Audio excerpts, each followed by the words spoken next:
የንስሐ አባቷ ማለት ነው ሁልጊዜ ውሃ እያመጡ ውሃው ላይ እንትን ጸሎት እያደረጉ ይረጯታል ማለት ነው። ይሄ ልማድ ነው ወይስ ክርስቲያናዊ ስርዓት ነው? ሁልጊዜም እንደዚህ ስለሚያደርጉ ነው እሳቸው ጋር ስትሄድ ማለት ነው። ጸሎት እያደረጉ ሁልጊዜም ውሃ ይዘሽ ነው ይሏታል። ጸሎት አድርገው ውሃ ይረጯታል ማለት ነው። ቃኖና መጨረሻ ላይ እግዚአብሔር ይፍታ ስትባል ማለት ነው። እግዚአብሔር ይፍታ ተብላ ልክ ወደ ቅዱስ ቁርባን ነገር ልትቀበልም ከሆነ እንደዛ አይነት ነገር ማለት ነው። እንደዛ እንደሚያደርጉ አሉ። አንዳንድ ካህናት ጸሎት አድርገው ጸሎቱ የሚረጩ አሉ። እንደዚህ የሚያደርጉ አሉ። ዝም ብለውም ጸሎተ ፍትሐት አድርሰው እግዚአብሔር ይፍታ የሚልም አሉ። ግልጽ ነው አይደል? የተለመደ ነው። አንዳንዶች ጋር የተለመደ ነው አለ ልልሽ ፈልጌ ነው። በአጭሩ ነው የመለስኩልሽ። መልካም። እሺ። አይ ብዙ ጊዜ ግራ ስለሚያጋባኝ ለዛ ነው። እንደዛ ስለተደረገ ግን ቃኑናው ንስሐው ትክክል አይደለም ልንል አንችልም። ተረዳሽ አይደል? እንደዛ ብለን መደምደም አንችልም። ዋናው ጸሎተ ፍትሐት ጸሎተ ንስሐ መጸለያቸው ነው፣ ማድረሳቸው ነው። እንደዚህ አድርጎ የሚል ስርዓት ባይኖርም ግን አንዳንዶች በዚህ ሁኔታ ይፈጽማሉ። ይሄ ስለተደረገ ደግሞ ንስሐው ላይ ጥርጣሬ አሳደረም ልልሽ ፈልጌ ነው። እጸጻሉ ልንል አንችልም። መልካም። ልደታ ማርያም ትጠብቅልን፣ ጸጋ ይብዛልን። አሜን አሜን። ይኔት እሺ፣ ተራ ቁጥር 2 ሐሴት ለኔ ሰጥታኛለች። እሺ፣ ቀጥይ። እሺ በጠይቀው ጥያቄ ግመል ስንገዛ ሌላ ከብት ምናምን አይሞቱም፣ ግመል ብቻ ነው የሚሞተው። ይሄ ከምንድን ነው? እስኪ ንገረኝ ወንድሜ። ምን አልሽኝ? አሁን በሬ ላም ምናምን እንገዛለን ሳ አሁን ግመል ብቻ ስንገዛ ግመል ብቻ ነው የሚሞትብን ከቤታችን። ግመል ስንገዛ አዎ ግመል ይሞታል፣ ሌላ እንስሳ አይሞትም? አዎ ለሌላ አይሞትም። አሁን ድሮ አባቴ ግመል ነጋዴ ነበረ። እሺ አሁን ግመል ስንገዛ በቃ ይሞታል። ሁልጊዜ ነው የሚሞተው። ደግሞ የሚሞተው ሮብ ቀን ነው የሚሞተው። ጊዜውን ጠብቆ። አዎ መልካም። ግን በእንደዚህ አይነት ሁኔታ የተያዘ ነገር አለ አንቺ የምታውቂው? ይሄ ነገር ከመፈጠሩ በፊት ለምሳሌ ከአባትሽ ጋር የተያያዘ ነገር አንቺ የምታስታውሹ ነገር የለም? ምክንያቱም ያለ አንድ ምክንያት እንደዚህ አይነት ነገር አይሆንም። የሆነ የተያያዘ ነገር ሊኖር ይችላል። የምታስታውሹ ነገር የለም?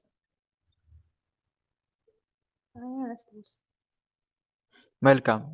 ምናልባት እሱንም ብትጠይቂው እንደዚህ አይነት ነገር እሱ ጋርም የሆነ የሚያስታውሰው ነገር ሊኖር ይችላል። የሚያስታውሰው ነገር ስል ለምሳሌ እሱ ምናልባት በእንደዚህ አይነት ሁኔታ የሄደበት ርቀት ካለ እሱ ጋርም አንድ ልንፈትሽ ይገባል ማለት ነው። ተረዳሽ አይደል? አንድ የሄደበት ርቀት ሊኖር ይችላል። ለምሳሌ ይሄ ነገር እንዲሳካለት በንግዱ ላይ ስኬታማ እንዲሆን ግልጽ ነው አይደል? እዛ ነገር ውስጥ የገባ ነገር ካለ አንድ ልናስታውስ ይገባል። በግብር መልክ የተሰጠም እንስሳ ካለ በዚሁ ጉዳይ ለምሳሌ እንበልና ግመሎች አሉት እንበል እና አንዱን ግመል ለእንትን አድርጎ ሊሰጥ ይችላል። ለምሳሌ ለጠንቋይም ሊሆን ይችላል። ብቻ በእጅ መንሻ መልክ ሰጥቶ ሊሆንም ይችላል። በዚህ አይነት ሁኔታ የተያዘ ነገር ካለ ያንን ግብር የለመደ መንፈስ ከሆነ ደግሞ ሊገድልበት ይችላል። ግን አንድ ችግር አለ። እንዲህ አይነት ነገር እስቲ እኔ እንደዚህ ነው ብዬ የራሴን ግምት ከምነግርሽ ሱባኤ ገብተሽ ብትጠይቂበት መልካም ነው። ለምንድን ነው የሚሞተው ብለሽ ግልጽ ነው አይደል? ግን የራሱ የሆነ ኬዝ አለው። በእርግጠኝነት ኬዝ አለው አንድ ራሱን የቻለ ወይ በአባትሽ በኩል የተፈጸመ ከዚህ በፊት ሊኖር ይችላል። ያን ነገር እግዚአብሔር ገልጦ ይነግርሻል ማለት ነው። መልካም። ተራ ቁጥር 3 ተስፋ ሚካኤል እንዴት ዋላችሁ? ሰላም አለይኩም። ምንድን ነው እግዚአብሔር የኔ ይመስገን። ጥያቄ? ድምጻችሁ ግን ሙትት ብሎብኛል። ከፍ እያደረጋችሁ ተናገሩ። እሺ እሺ ወንድሜ፣ አንድ ቀጥሉ። በራሴ አንድ በአባቴ ዙሪያ ነው። በራሴ ዙሪያ ወንድሜ ቅዱስ ቁርባን በተቀበልኩ ቀን ሁሌ ስቀበል በጣም ነው የሚርበኝ። በኖርማል ቀን እጾማለሁ እስከ 12 ሰዓት ከምሽቱ፣ ግን በተቀበልኩ ቀን በጣም እሺ ነው አንጀት የሚንሰፈሰፈው። ይሄ ከምን አንጻር ነው? አንዱ ጥያቄ ደግሞ አባቴን እንደዚህ ለቅዱስ ቁርባን ሳስገብቼ ምናምን እንደዚህ ወንደ ነገ ሊቀበል ሲያስብ ወይ አደጋ ይሆን አደጋ በተደጋጋሚ ይፈጠርበታል። ይሄ ከምን አንጻር ነው? ሁለቱም የአጋንንት ፈተና ናቸው ወንድሜ። አንደኛው ቅዱስ ቁርባን ተቀብለ የሚርብ ከሆነ ለምሳሌ አንደኛ አጋንንቱ አቅጣጫውን ማወቅ ትችላለህ። በዚህ ምን ላይ የተቀመጠ መንፈስ ነው ማለት ነው? ሆድ ላይ የተቀመጠ መንፈስ መሆኑን ልብ ልትል ይገባል። ግልጽ ነው አይደል? አንደኛ ሆድ ውስጥ ያደፈጠ ነው ማለት ነው። ሆድ ውስጥ ያደፈጡ መናፍስት መንፈስ በነገራችን ላይ መኖሩን በምልክቱ በሚያሳየው ፈተና እናውቃለን። ለምሳሌ አይምሮ ላይ ያደፈጠ መንፈስ ከሆነ ምንድን ነው የሚያመጣው?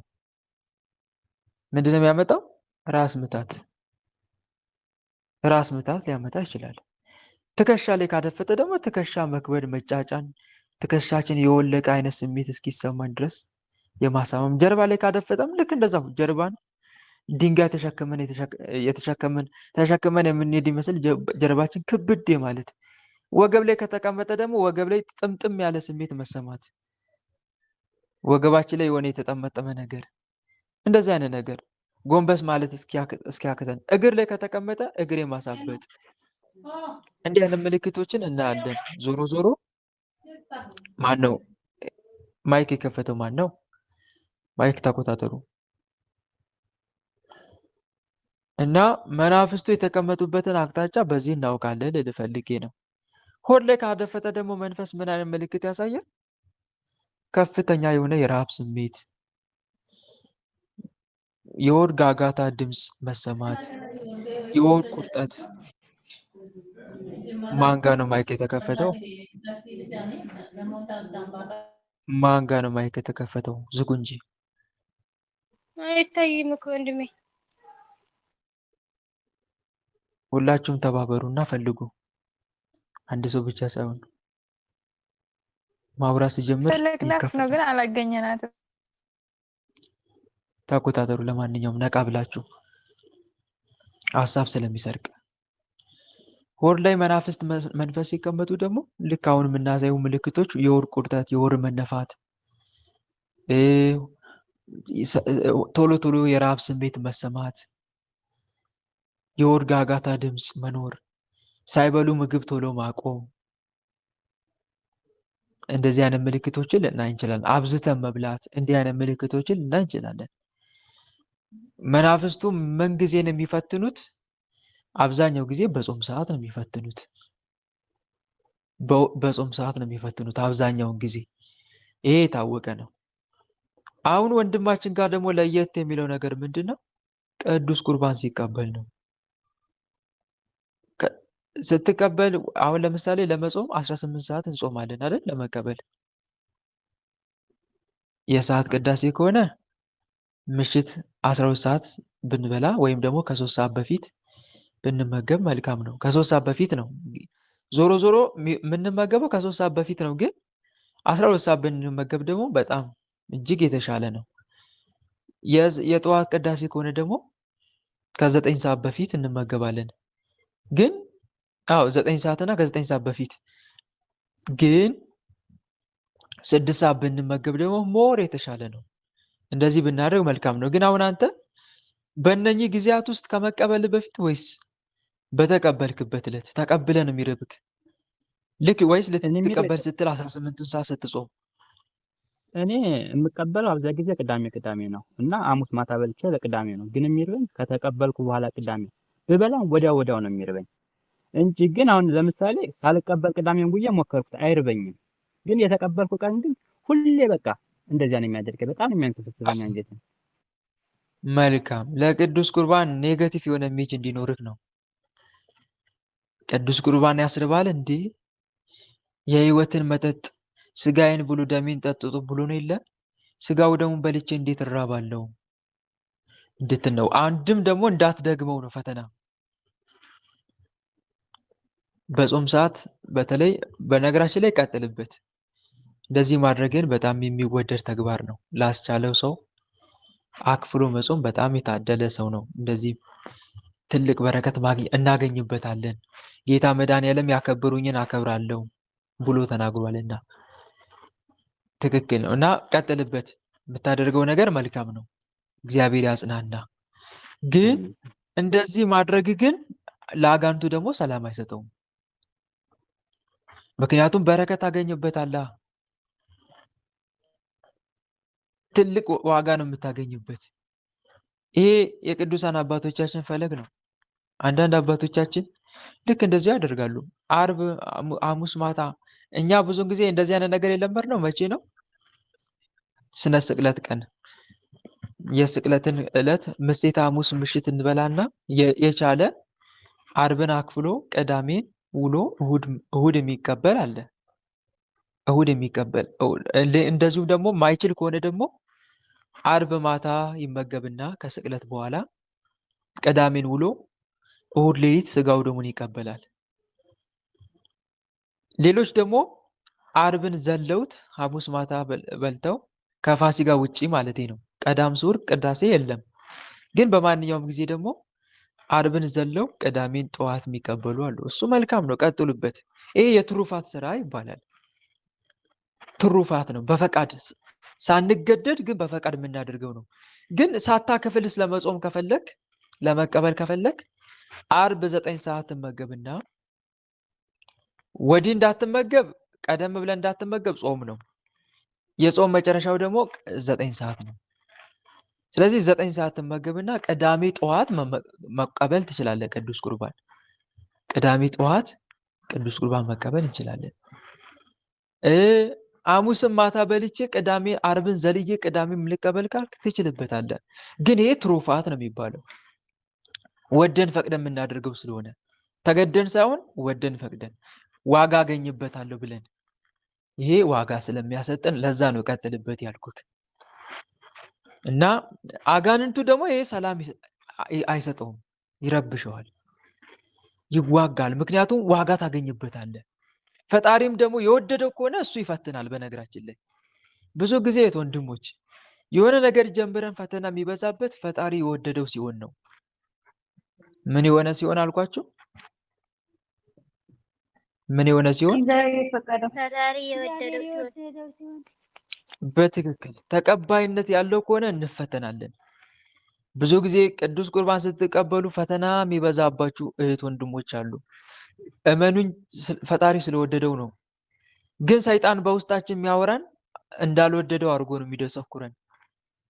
እንዳልወደድ ነው ሳይገባን እያደረግነው እንደሆነ እግዚአብሔር ተቀይሞኝ የሆነን ማስቀደዴን መቀበሌን አልተቀበለው የሆነን ብለን እንድናስብ ነው የሚያደርገን። በሊናችን የሚያወራን እንደዛ እያለ ነው። ግን እንደዛ አይደለም።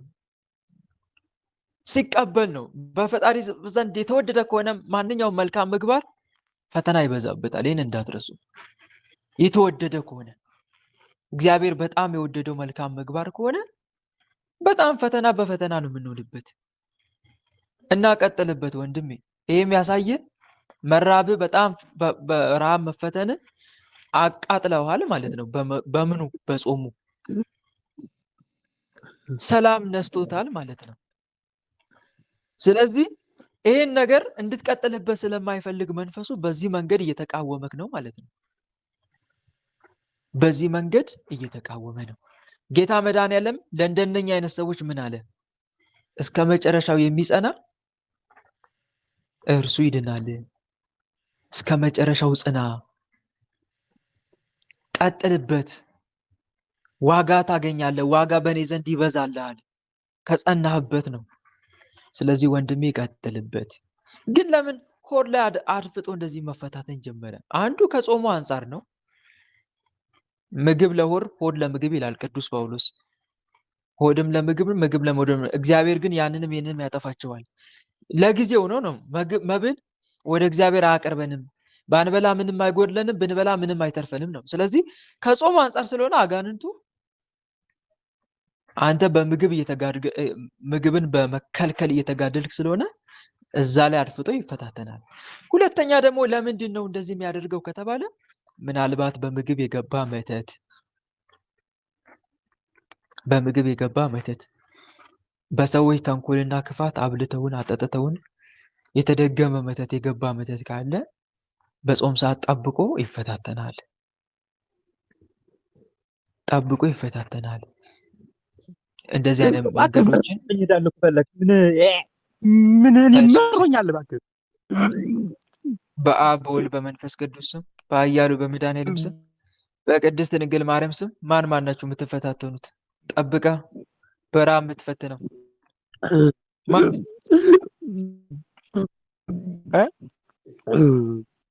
ማን የምትፈትነው? ሚስጥር መተት። የሚስጥር መተት በምድር የተመተትከው? በሽሮ ምን አርክ ተብለህ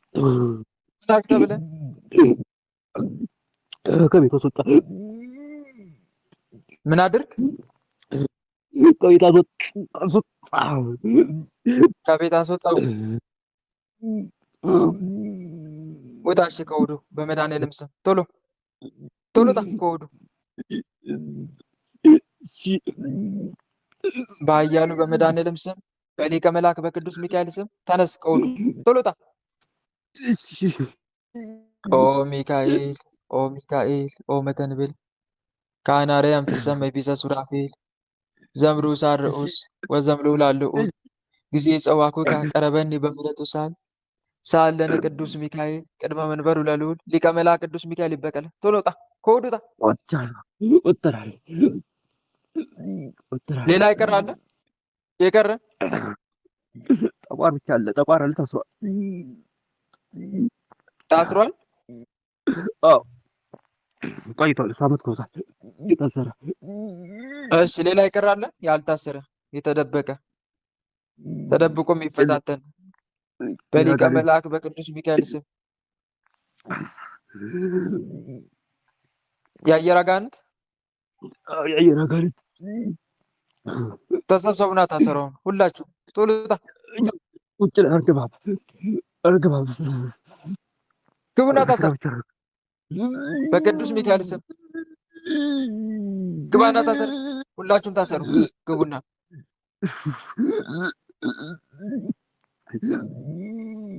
ሁላችሁ ውጡ። ከሆዱ ውጣ። ከሆዱ ውጣ። እሺ ወጥተናል። በአብ በወልድ በመንፈስ ቅዱስ ስም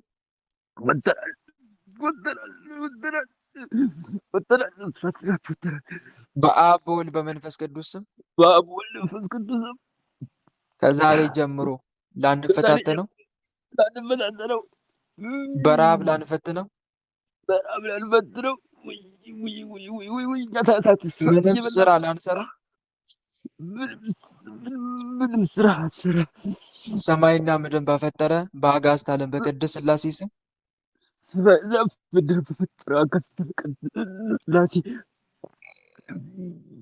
በአጋዕዝተ ዓለም በቅድስት ሥላሴ ስም ከነ ሰራዊታችን ግንባር ላይ በትምህርተ መስቀል ታስረን ተገዝተናል።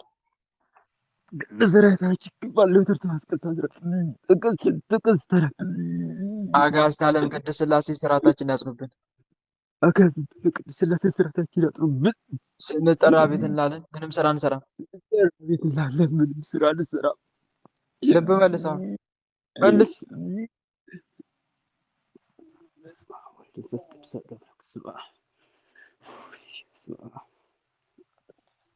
ወንድም አለምዬ ይሰማል? አቤት ወንድሜ፣ አቤት። በርታ።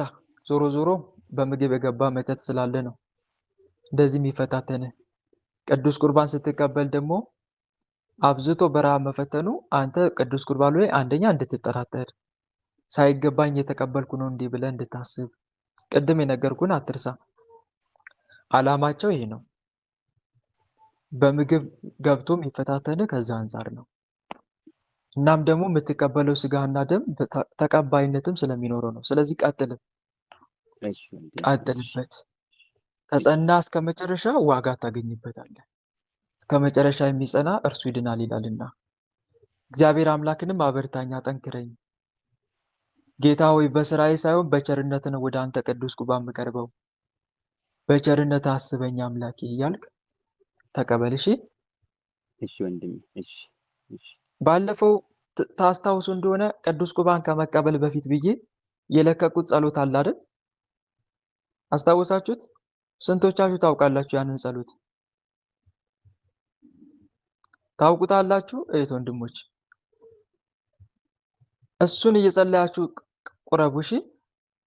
አቤቱ ጌታዬ ኢየሱስ ክርስቶስ ወደ ከቤቴ ጠፈር በታች ትገባ ዘንድ አይገባኝም የሚለው ማለት ነው። አሳዝኛለሁ፣ በፊትም ክፉ ስራን ሰርቻለሁ የሚለውን እሱን ጸሎት እየጸለያችሁ ቁረቡ። እሺ። ከጸሎት ልክ ቅዱስ ቁርባን ከተቀበላችሁ ማየ መቁረር ይባላል። ማየ መቁረሩን ከተታችሁ በኋላ ደግሞ የምትጸልዩ ጸሎት አለ። ወደ አንተ ጸልያለሁ፣ እለምንሃለሁ። መንጋን የወደድክ ቸር ጠባቂ ሆይ ለበጎች ቤዛ ሰውነትን የሰጠ በእውነት የጽድቅ መብል ስጋህን የዘላለም መጠጥ የሚሆን ደምን ትሰጠኝ ዘንድ ዳግመኛም ጌታዬ ሆይ ይህ የተቀበልኩት ስጋና ደምህ ስጋዬና ነፍሴን እንዳስነቅፍ እለምንሃለሁ ማልዳለሁ የሚለው ማለት ነው። እነኚህን ጸሎቶች እያደረሳችሁ ነው ቅዱስ ቁርባን መቀበል ያለባችሁ። እሺ። ቅዳሴው ላይ አይታችሁ ከሆነ ሰው ሁሉ ከመቅረቡ በፊት ይህን ጸሎት ይጸልይ ይላል። የሚቀበሉ በሙሉ ይህን ጸሎት በአንድነት ይድገሙ ይላል። ስለዚህ እናንተ ወደ ቅዱስ ቁርባን ከመቀበል በፊት ከመቅረባችሁ በፊት ያንን እየጸለያችሁ ነው። ልክ ከአሁኑ ጋር ደግሞ ስጋው ደግሞ ስትቀበሉ አሜን ትላላችሁ። ደሙ ጋርም አሜን አሜን አሜን 2 ጊዜ ማለት አለባችሁ። እሺ። ካህኑ ስጋ አማኑኤል እያለ ይቀበላል። ስጋ ክቡር ዘእግዚእነ ወአምላክነ ወመድኃኒነ ኢየሱስ ክርስቶስ እያለ ያቃብላችኋል። ዲያቆኑም በዕርፈ መስቀል ደሙን ሲሰጣችሁ ደም ክቡር ዘእግዚእነ ወአምላክነ ወመድኃኒነ ኢየሱስ ክርስቶስ ይላል። እናንተ ደግሞ ምን ማለት ነው? ይህ የአማኑኤል ስጋ ነው፣ ይህ የአማኑኤል ክቡር ደሙ ነው እያለ ይሰጣችኋል ማለት ነው። እናንተ ደግሞ አሜን አሜን እያላችሁ ትቀበላላችሁ። አምናለሁ ነው። አምናለሁ ይሁንልኝ፣ አምናለሁ እንደማለት ነው። ስለዚህ እንደዚህ እያለን ስጋው ደግሞ ልንቀበል ይገባል ማለት ነው። ይህን ይመስላል። በተረፈ በርታ ወንድሜ። እሺ ወንድሜ፣ ቃሉን ያሰማን፣ ጸጋውን ያብዛል ወንድማችን። አሜን አሜን። ተራ ቁጥር 4 3 ነው 4 ሶስት እኔም ነበር። ኦኬ 3ማ ተስፋ ሚካኤል ነው አልኩኝ አይደል? ገባ እሱ እኮ አሁን ነው ወይስ ከሊንኩ በኋላ እሱ አይደል? ነው የጻፍኩት። ቆይ እስቲ አንዴ ማይካችሁን ተቆጣጠሩ። ጫጫታ አለኝ የሚረብሽ። እየዘጋችሁ አዳምጡ ማይካችሁ። ተራ ቁጥር 2 ሐሴት ነበረች አይደል? በሐሴት ቦታ ማን ነው የገባው? ወለተ መድህን በሐሴት ቦታ ማን ነበር የገባው? ወለተ መድህን ጠይቃለች። ተራ ቁጥር 3 ማን ገባ? ተስፋ ሚካኤል። ተስፋ ስላሴ፣ ተስፋ ሚካኤል። ስለዚህ ከሊንክ በፊት ብትጽፊም እኔ ጋር የሚያሳየኝ አሁን እዚህ ጋር ተራ ቁጥር 3 ተስፋ ሚካኤል እንደሆነ ነው። ተስፋ ሚካኤል ነው የሚለው እኔ ጋር። ስለዚህ ገብተ እንደዚህ የሚዘበራረቅባችሁ ከሆነ ቁጥር ገብታችሁ ውጡና እንደገና ተመልሳችሁ ይዩት። አስተካክሎ ያሳያችኋል። ግን በዛው ልክ አይታችሁ ከሆነ ያዘበራርቅባችኋል። እኔ እንደዛ ነው የማደርገው። እናንተን ከመጥራቴ በፊት ቴሌግራም ስለሚያዘበራርቅ እወጣና መልሼ ገብቼ እመለከታለሁ ቁጥራችሁን። ከዛ አስተካክሎ ያመጣልኛል። እና በዛ መልኩ ነው ማየት ያለባችሁ ልላችሁ ፈልጌ ነው። ተራ ቁጥር 4 ገብርኤል አባቴ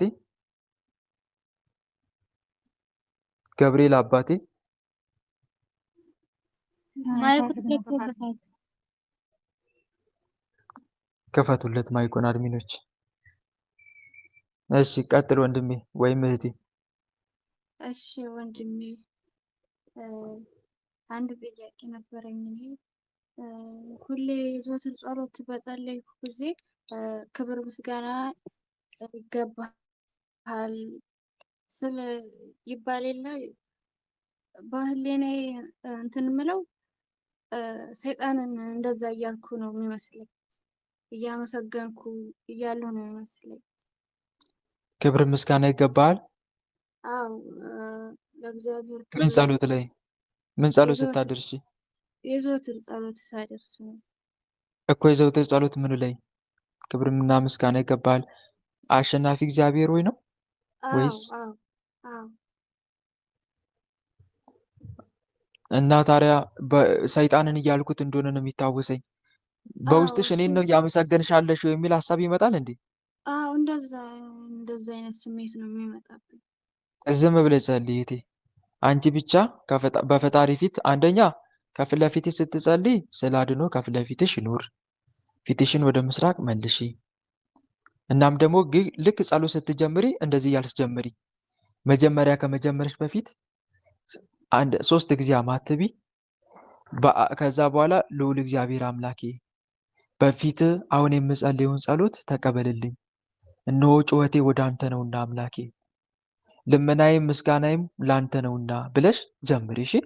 ከዛ ለኔ ነው እያለ ሺህ ጊዜ ቢያወራ አትቀበይ፣ አትስሚው። ግራ ላይ አጋባሽ ብሎ ነው። ግልጽ ነው አይደል? እሺ ወንድም አመሰግናለሁ። ሌላ ጥያቄ ዝም መጨመር ትችላለህ? ይኸውልሽ መጀመሪያ ይሄ እንደተመለሰልሽ ማረጋገጥ ፈልጋለሁ። እና ስትጸልይ ደግሞ እህት ወንድሞች መናፍስትን ገስጻችሁ ጀምሩ። ጸሎት ስትጀምሩ አስቀድማችሁ ገስጹ መናፍስትን። ከቻላችሁ በመቁጠሪያ መገሰጽ ባትችሉ እንኳን በቃል ራሱ አስቀድማችሁ ገስጹ። በጸሎታችሁ ጣልቃ እየገቡ እንዳይረብሻችሁ። በመድኃኔዓለም ስም የታሰራችሁ ነው፣ በምጸልይበት ሰዓት እየመጣችሁ የምታንሾካሽኩ ብላችሁ ገስጹ መጀመሪያ። ከዛ እግዚአብሔር አምላክ ደግሞ ጸሎታችሁን እንዲቀበል መጀመሪያ አውሩ ከሱ ጋር። ጌታዬ ልዑል እግዚአብሔር ሳይገባኝ በፊት ቆሜያለሁ። በቸርነት ብዛት እነሆ በዚህ ሰዓት በፊት የምጸልየውን ጸሎት ተቀበል። ጌታ ሆይ የኃጢአተኛውን ጸሎት ተቀበል እባክህ አምላኬ። አንተ ኃጢአተኛውን ኃጢአተኛ ነህ ብለህ አታርቀውምና ኃጢአተኛው በንስሐ ወደ አንተ ተመልሶ በፊት እንዲቆም ነውና የምትፈቅደው። ጌታዬ ሆይ ይቅር በለኝ። እንደውም ኃጢአተኛዋን የተቀበለ ማን ነበረች? ሽቶ የቀባችው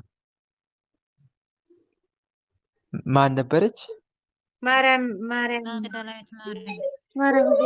ተፍረት ነበረች አይደል? ሽቶ የቀባችው ልክ እንደዛ ማለት ነው። እሷን አልተቀበላትም። ስምዖን በሩን ዘግቶባት ነበረ። ልትገባ ስትግል ይሄ አንቺ አትገቢም ኃጢአተኛ ነሽ ብሎ ከለከላት። በኋላ በጌታ ፍቃድ ነው ከፍቶ ገባች። ቶሎ ብላ እግሩ ስር ወደቀች፣ አለቀሰች። በእንባዋ እያራሰች በፀጉሯ እያበሰች እግሩን አጠበችው። ግን ስምዖን ምን አይነት ኃጢአተኛ ናት እቺ፣ እግሩን ስትነካው እንዴት ይፈቅድላታል እያለ ይጸየፋት ነበረ። ስምዖን። ከዛ ጌታ በልቡ የሚያስበውን ስለሚያውቅበት ስምዖን አውቃታለሁ አለው። እስቲ አንድ ጥያቄ ልጠይቀው ብሎ ጥያቄ ሁሉ ጠይቆት እሷ ብዙን ወዳኛለች፣ ብዙ ኃጢአቷም ተሰርዮላታል ይል ነበር። ደግሞ ጌታ መድኃኔዓለም ኃጢአተኞችን ስለሚቀበል ጸሐፍት ፈሪሳውያን ያጉረመርሙበት ነበር። ከኃጢአተኛ ጋር ይበላል ይጠጣል እያሉ ይቃወሙት ነበር።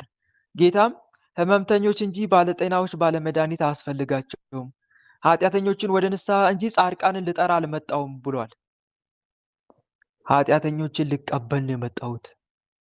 መሞቴም ለኃጢአተኞች ነው፣ መውረድ መወለዴም ለኃጢአተኞች እንጂ ለጻድቃን አይደለም ብሎ ነግሯቸው ነበር። ኃጢአተኞችን የሚቀበል አምላክ ነው። ስለዚህ ይህን እያሰባችሁ ስትጸልዩ ጌታ ሆይ ኃጢአተኞችን ነው የተቀበልክ ጌታ፣ መውረድ መወለድ ለኃጢአተኞች ነውና ኃጢአቴን ሳትመለከት በቸርነት ብዛት እነሆ በዚች ሰዓት በፊት የማቀርበውን ጸሎት፣ ስግደት፣ የአቤል መስዋዕት፣ የዘካርያስ ዕጣን አድርገህ ተቀበልልኝ በሉት። የአቤል መስዋዕት፣ የዘካርያስ ዕጣን የተወደደ መስዋዕት አድርገ ተቀበልልኝ ብላችሁ ሰግዳችሁ በፊቱ ጸልዩ። ከዛ አጅሬ ለኔ ነው የምትጸልዩ ምናምን ቢልሽ አትስሚው። ግራ ላይ አጋባሽ ነው። ለፈጣሪ እንደሆነ ፈጣሪ ያውቃል። እያመሰገንሽ ያለሽው እግዚአብሔር እንደሆነ እግዚአብሔር ያውቃል። እሱ እንደዚህ የሚለፈልፍብሽ ግራ ላይ አጋባሽ ነው። ግን ዝም ብለሽ ጸልይ። እንደውም አጠናክሪ፣ ስገጂ። እንደውም እንደዛ ሲልሽ ለመድኃኒዓለም መሆኑን ስለምታውቂ እንደውም በፊት ለፊቱ ማመስገንን መስገድ ማዘውተር፣ ይሄ ነው ከአንቺ የሚጠበቀው። እንድትተዊ ነው አላማው። ወይኔ ሰይጣንን በቃ እያመሰገንኩ ነው ብለሽ ግራ ተጋብተሽ እርግፍ አድርገሽ ጸሎቱ እንድትተዊ ነው። ግን አንቺ አልሰማም ብለሽ ዝም ብለሽ የምትጸልይ ከሆነ በቃ ማትሰሚ ከሆነ ምን ይሆናል? ትቶሽ ይሄዳል። ውሾች የስጋ ቤቱ በር ካልተከፈተ ምንድን ነው የሚሆኑት? ንገሩኝ። የስጋ ቤቱ በር ካልተከፈተ ትተው አይሄዱም? ይሄዳሉ። እኛም አጋንንት ይሞክረናል። መጀመሪያ ታቋርጣለች አታቋርጥም፣ ጸሎቷን ትሰግዳለች፣ ስግደቷን ታቋርጣለች አታቋርጥም ብሎ መጀመሪያ ቼክ ያደርጋል፣ ፈተና እያመጣ። አሁን ለምሳሌ ክፉ ሐሳብ ይለቅብህና ለምሳሌ እንበልና እህት ወንድሞች ልክ ስትጸልዩ በዝሙት የሚፈትናችሁ የለም? የዝሙትን ነገር ያሳያችኋል። ከዚህ በፊት በዝሙት ወድቃችሁበት የነበረ ሰው ከሆነ ያንን ሰው ከፊት ለፊታችሁ እያመጣ እንዴት ባለ መልኩ ዝሙትን ፈጽማችሁ ስጋዊ ደስታ እንዳገኛችሁ ያሳያችኋል። ባለትዳር ከሆናችሁም ከትዳር አጋራችሁ ጋር እንዴት ሩካቤ ስጋ ፈጽማችሁ ደስታ ስታደርጉ እንደነበረ ያሳያችኋል። የዝሙትን ሐሳብ ያመጣል። እናንተ ግን ጨክናችሁ በስግደት በጸሎት የምትቀጥሉ ከሆነ ከጊዜ በኋላ ይጠፋል። የዝሙት ሐሳብ ይጠፋል ከጸናችሁበት።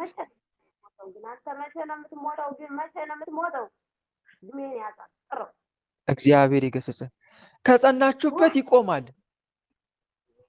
እና እየሞከረን ነው ማለት ነው ባጭሩ። እግዚአብሔር ይገስጽ። እየሞከረን ነው ማለት ነው። ታቆማለች አታቆምም። በሽታም ልክ እንደዛው ወንድሞች፣ ልባችሁ የሚያፍንም ከሆነ ለጊዜው ነው። ራስ ምታትም ለጊዜው ታቆማለች አታቆምም። ብዙዎች ግን እንዲህ አይነት ነገር ሲጀመር በቃ ይቀርብኝ ይሉና እያመመኝ አልጸልይም፣ እንዴ ዝሙት ሐሳብ እየመጣ አልጸልይም ብለው ያቆሙታል። ሙሉ ለሙሉ ያቆሙታል። ለምን? ማቆም አያስፈልግም። እንደ ቅዱስ ታኦድሮስ ጀግኖች መሆን አለብን። ታኦድሮስን ታውቁታላችሁ? ስንክሳር ላይ የተጻፈ ታላቅ ቅዱስ ነው። የቆጵሮስ ኤጲስቆጶስ ነበር። ሉኪያኖስ እና ድግናኔዎስ የሚባሉ ሁለት መኳንንት በጣም ያሰቃዩት ነበረ። እንደውም ኤጲስቆጶስ ስለሆነ ለአጋንንት ሰዋሉት፣ እምቢ አላቸው።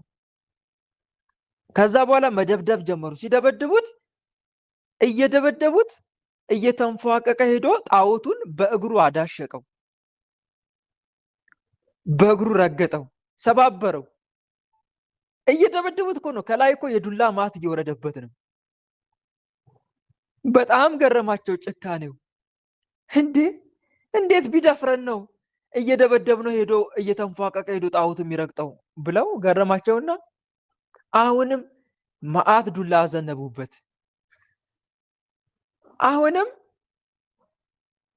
ምንም እንኳን እነሱ ጋር ጣዖቱ ጋር ባሄድ በአፉ ይረግማቸዋል። ጣዖታቱን የምታመልኩት አምላክ ድንጋይ ናቸው፣ ምንም አይን አላቸው አያዩም፣ ጆሮ አላቸው አይሰሙም፣ ድንጋይ ናቸው፣ እነሱን የሚያመልክ እንደ እነርሱ ይሁኑ ተብሎ ተጽፏል እያለ ይረግማቸዋል። ጣዖታቱን ያቃልልባቸዋል። አሁንም አርፍም አሉና ምላሱን ከስሩ ነው የቆረጡት። አማልክታችን የሚረግመው ምላስን ስንቆርጠው ታርፈዋል አሉትና ምላሱን ከስሩ ቆረጡት። ምላሷ ተዘርግታ ሆዱ ላይ ሆነች። አንዲት ሴት አምጥታ ምላሷን አነሳችና ሆዱ ላይ ስታረግ ምላሷ በታምራት ተዘርግታ ገባች፣ እንደ ቀድሞ ሆነች። ከዛ ማውራት ጀመረ። ሁለት ወፍ መጡ፣ ሶሪት ወፍና ነጭ እርግብ መጥተው እላዩ ላይ ይዞራሉ። ሉኪያኖስ ይህን ተመለከተና በክርስቶስ አመነ። ድግኒያኖስ ጨክኖ ምንም አልተመለሰም ወደ ሃይማኖት። ከዛ በዙሪያ ያሉትን 4 ሴቶች አንገታቸውን ቆረጠ። መጨረሻ ላይ ቅዱሱንም አንገቱ ሲቆርጥ እነኛ ወፎች በረሩ። የሆነውን ሁሉ አስተዋልና እሱም በአምላኩ አመነ፣ በክርስቶስ አመነ። አሁን እዚህ ጋር ይህን ታሪክ ያመጣውላችሁ የታኦድሮስን ጭካኔ ነው። እየተደበደበ ሄዶ ጣዖቱ መርገጡ በጣም ይገርማል። ለምን እንደሚደበድቡት? ክርስቶስን እንዲክድ፣ ለጣዖት እንዲሰግድ። እሱ ግን ምን አደረገ? እንደውም ይባስ ብሎ ጣዖቱን ረገጠ። ልክ ይሄንንም ተመልከቱት ወንድሞች። መናፍስት በጸሎት ሰዓት የሚፈትኑን ለምንድን ነው? በራስ ምታት፣ በተለያየ ነገር፣ በክፉ ሐሳብ የሚፈትኑን ለምንድን ነው? ጸሎቱን እንድናቋርጥ። ግን እኛ ምን ማድረግ አለብን? እንደ ታኦድሮስ ይባስ ብለን እንደውም ጸሎቱን ማብዛት ነው ያለብን ማለት ነው። ይባስ ብሎ ጣዖቱን እንደረገጠው እንደሰበረው፣ እኛ ደግሞ ይባስ ብለን ጸሎቱን ማብዛት፣ እንደውም ማመስገን። ያኔ ተስፋ ይቆርጣል። እንደዚህ አይነት ሐሳብ ባመጣባትም ልትሸነፍልኝ አልትችልም ብሎ ተስፋ ይቆርጣል ማለት ነው። ግልጽ ነው አይደል እህቴ? መቀጠል አለብሽ፣ ማብዛት አለብሽ ነው ዋናው መልእክቴ። እሺ ወንድሜ አመሰግናለሁ። በጸሎት በቆምኩበት ሰዓት የጠሩኝ ይመስሉኛል ሰዎቼ። ከዛ ተነስቼ ሲሄድ ግን ማንም የለም። በር ይንኳኳል። እሺ ሳይም ማንም የለም። ያው ይሄም ስለጨነቀው ነው፣ ቢጨንቀው ነው። ጸሎትሽን እንዴት ማቋረጥ እንዳለበት ግራ ቢገባው ነው። በዚህም እየፈተነሽ ነው። ዲያብሎስ ውስጣችን ካደፈጠ በጸሎት አድርገን አንሸነፍንም ካልነው አጠገባችን ያለውን ማንኛውም ነገር ያንኮሻኩሻል። የቤቱን በር እየዘጋ ይከፍታል። ስልክ እንዲደወልልን ያደርጋል። ከላይ የአሸዋ የጠጠር ድንጋይ ያዘንማል። ግራ ለማጋባት ድንገት ከመሬት ተነስተን ብድግ ብለን እንድንዘል ወይም እንድንቀመጥ ያደርጋል። ከኋላችን የቆመ ሰው አስመስሎ ትከሻችንን፣ ጀርባችን ያከብድብናል። ይሄ ሁሉ ስለከበደው ነው፣ ስለጨነቀው ነው። ምኑ? ጸሎትሽ። መቋቋም ስላቃተው ያለው አማራጭ አንቺ መረበሽ ነው። መረበሽ ነው ያለው አማራጭ። ይሄ ሁሉ እረፍት አሳጥቶታል ማለት ነው። ስለዚህ አንቺ አብዝተሽ ቀጥይ። ግልጽ ነው? ቀጥይበት አብዝተሽ። እሺ ወንድሜ አመሰግናለሁ። ሁለተኛውን እንቀጥል። ሌላ ጊዜ ጠይቂያለሽ። አንዳንድ አይደል ያልኩት ቅድም? አልሰማሽኝም? እሺ ቅርታ ሰማሁ ነበር። መልካም። እሺ ተራ ቁጥር 5 አሜን። እሺ ቀጥይት ወንድሜ። እኔ በህይወቴ ዘመን ቤተሰቦቼ በጣም ይጠሉኛል። ድምጻችሁን ከፍ አድርጉልኝ እስቲ። እሺ ኤርፎን ንቀሉ። እኔ ኤርፎን አላደረኩም። መልካም፣ ግን ድምጻችሁ በጣም ወርዶብኛል ዛሬ። ቤተሰቦቼ በጣም ይጠሉኛል እና ደግሞ ያየኝ ሰው ሁሉ በጣም ነው የሚጠሉኝ። በጣም ይጸየፉኛል። እንደገና ደግሞ ትዳሬ ከአንድም ሁለት ማግብቼ ፈታሁ። እኔ ሳልሆን የምጠላቸው እነሱ ናቸው ጠልተውኝ የሚሸሹኝ። ጓደኛም እነሱ ናቸው እንጂ የሚገፉኝ እኔ ገፍቻቸው አላውቅም። እና በጣም እፈተናለሁ። ሰው በጣም ይጠላኛል። እኔን በጣም አጥብቀው ለማጥፋት ነው የሚፈልጉት፣ ያዩ ሁላ ማለት ነው። እሺ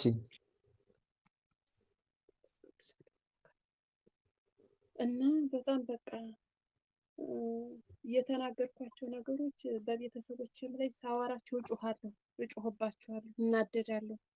የተናገርኳቸውን እንደገና ደግሞ አማርኛዬን እያስታወሱ በኋላ ደግሞ እየጸጸተኝ አለቅሳለሁ። ትዳሬ በጣም በቃ በማይሆን ነገር ነው የሚፈታው። ከምን የመጣ መልካም እንደሆነ አላውቅም። መልካም። እሺ አለምዬ፣ ቤተሰብ የሚጠላ የሚያርቅሽ ከሆነ ወይም የሚጠላሽ ለአንቺ ቦታ ማይሰጥ ከሆነ ዛር አለ ማለት ነው። የቤተሰብ ዛር ወላጆች ልጆቻቸውን ያለ ምክንያት እንዲጠሉ፣ ምክንያትም ካለ ደግሞ ያንን ምክንያት አድርገው አምርረው እንዲጠሉ እንዲያርቋቸው ያደርጋል። የቤተሰብ ዛር እናትና አባት ላይ ያለ አጋንን የዛር መንፈስ፣ ያ መንፈስ ምን ያደርጋል? ወላጆች ለልጆቻቸው ፍቅር እንዳይኖራቸው ያደርጋል። ለምንድን ነው?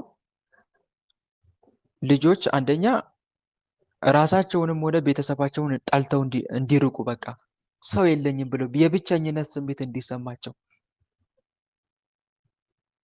ካደጉ በኋላ ልጆች ለወላጆቻቸው እንዳይረቧቸው፣ ወላጆቻቸውን እንዳያስቡ ዓላማው አንዱ ይሄ ነው። በዚህ ምክንያት ወላጆች እንዲጠሉሽ ያደርጋል። ስለዚህ አንድ ነገር ማሰብ ያለብሽ ወላጅ ሲጠላሽ፣ የራስሽ ቤተሰብ ሲከፋብሽ ቤተሰብ ጋር ያለ ዛር መንፈስ እንዳለ ልታስተውይ ይገባል። ያ መንፈስ ነው ወላጆች ለአንቺ ቦታ እንዳይኖራቸው የሚያደርገው። ሁለተኛ ደግሞ አግብቼ ስፈታ ደግሞ ችግሩ ከነሱ እንጂ ከኔ አይደለም ነው አይደል? እነሱ ይገፉኛል እንጂ እኔ አልገፋቸውም ነው። አዎ እነሱ ይጠሉኛል፣ እነሱ ይሸሹኛል። በቃ ማንኛውም ሰው ያየኝ ሰው በዚህ በህይወት ዘመኔ እኔ ምንም አይነት ነገር ብዙ ተናግሬያቸውም ለማስቀየምም አልሞክርም። ግን በጣም አብዝተው ይጠሉኛል፣ ይሸሹኛል። ነገሬን ደግሞ ልክ አይደመጥም፣ እንደ እሬት ነው የሚሆንባቸው። ለምን እንደሆነ አላውቅም።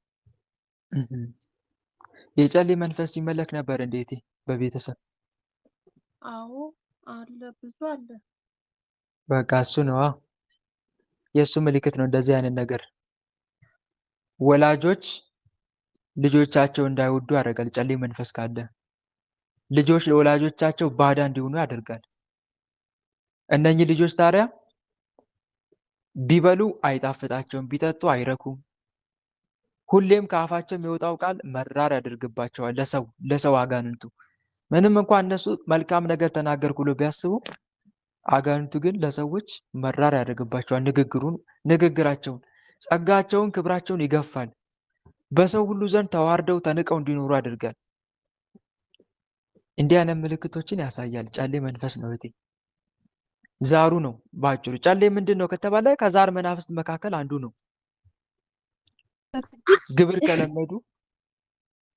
ግብር ከለመዱ ከዛር መናፍስት መካከል አንዱ ነው የጨሌ መንፈስ።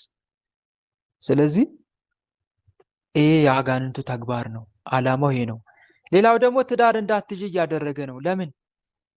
ትዳር ደግሞ እንዳንይዝ የሚያደርገው አጋንንቱ ወይ እኛ የቀረበንን ሰው እንድንጠላ በማድረግ ባህሪው አድርጎ፣ ወይ ደግሞ የቀረቡን ሰዎች ምንም ሳናረጋቸው እንዲሸሹን በማድረግ ነው። በሁለት መንገድ ነው አጋንንት ትዳር የሚበትነው።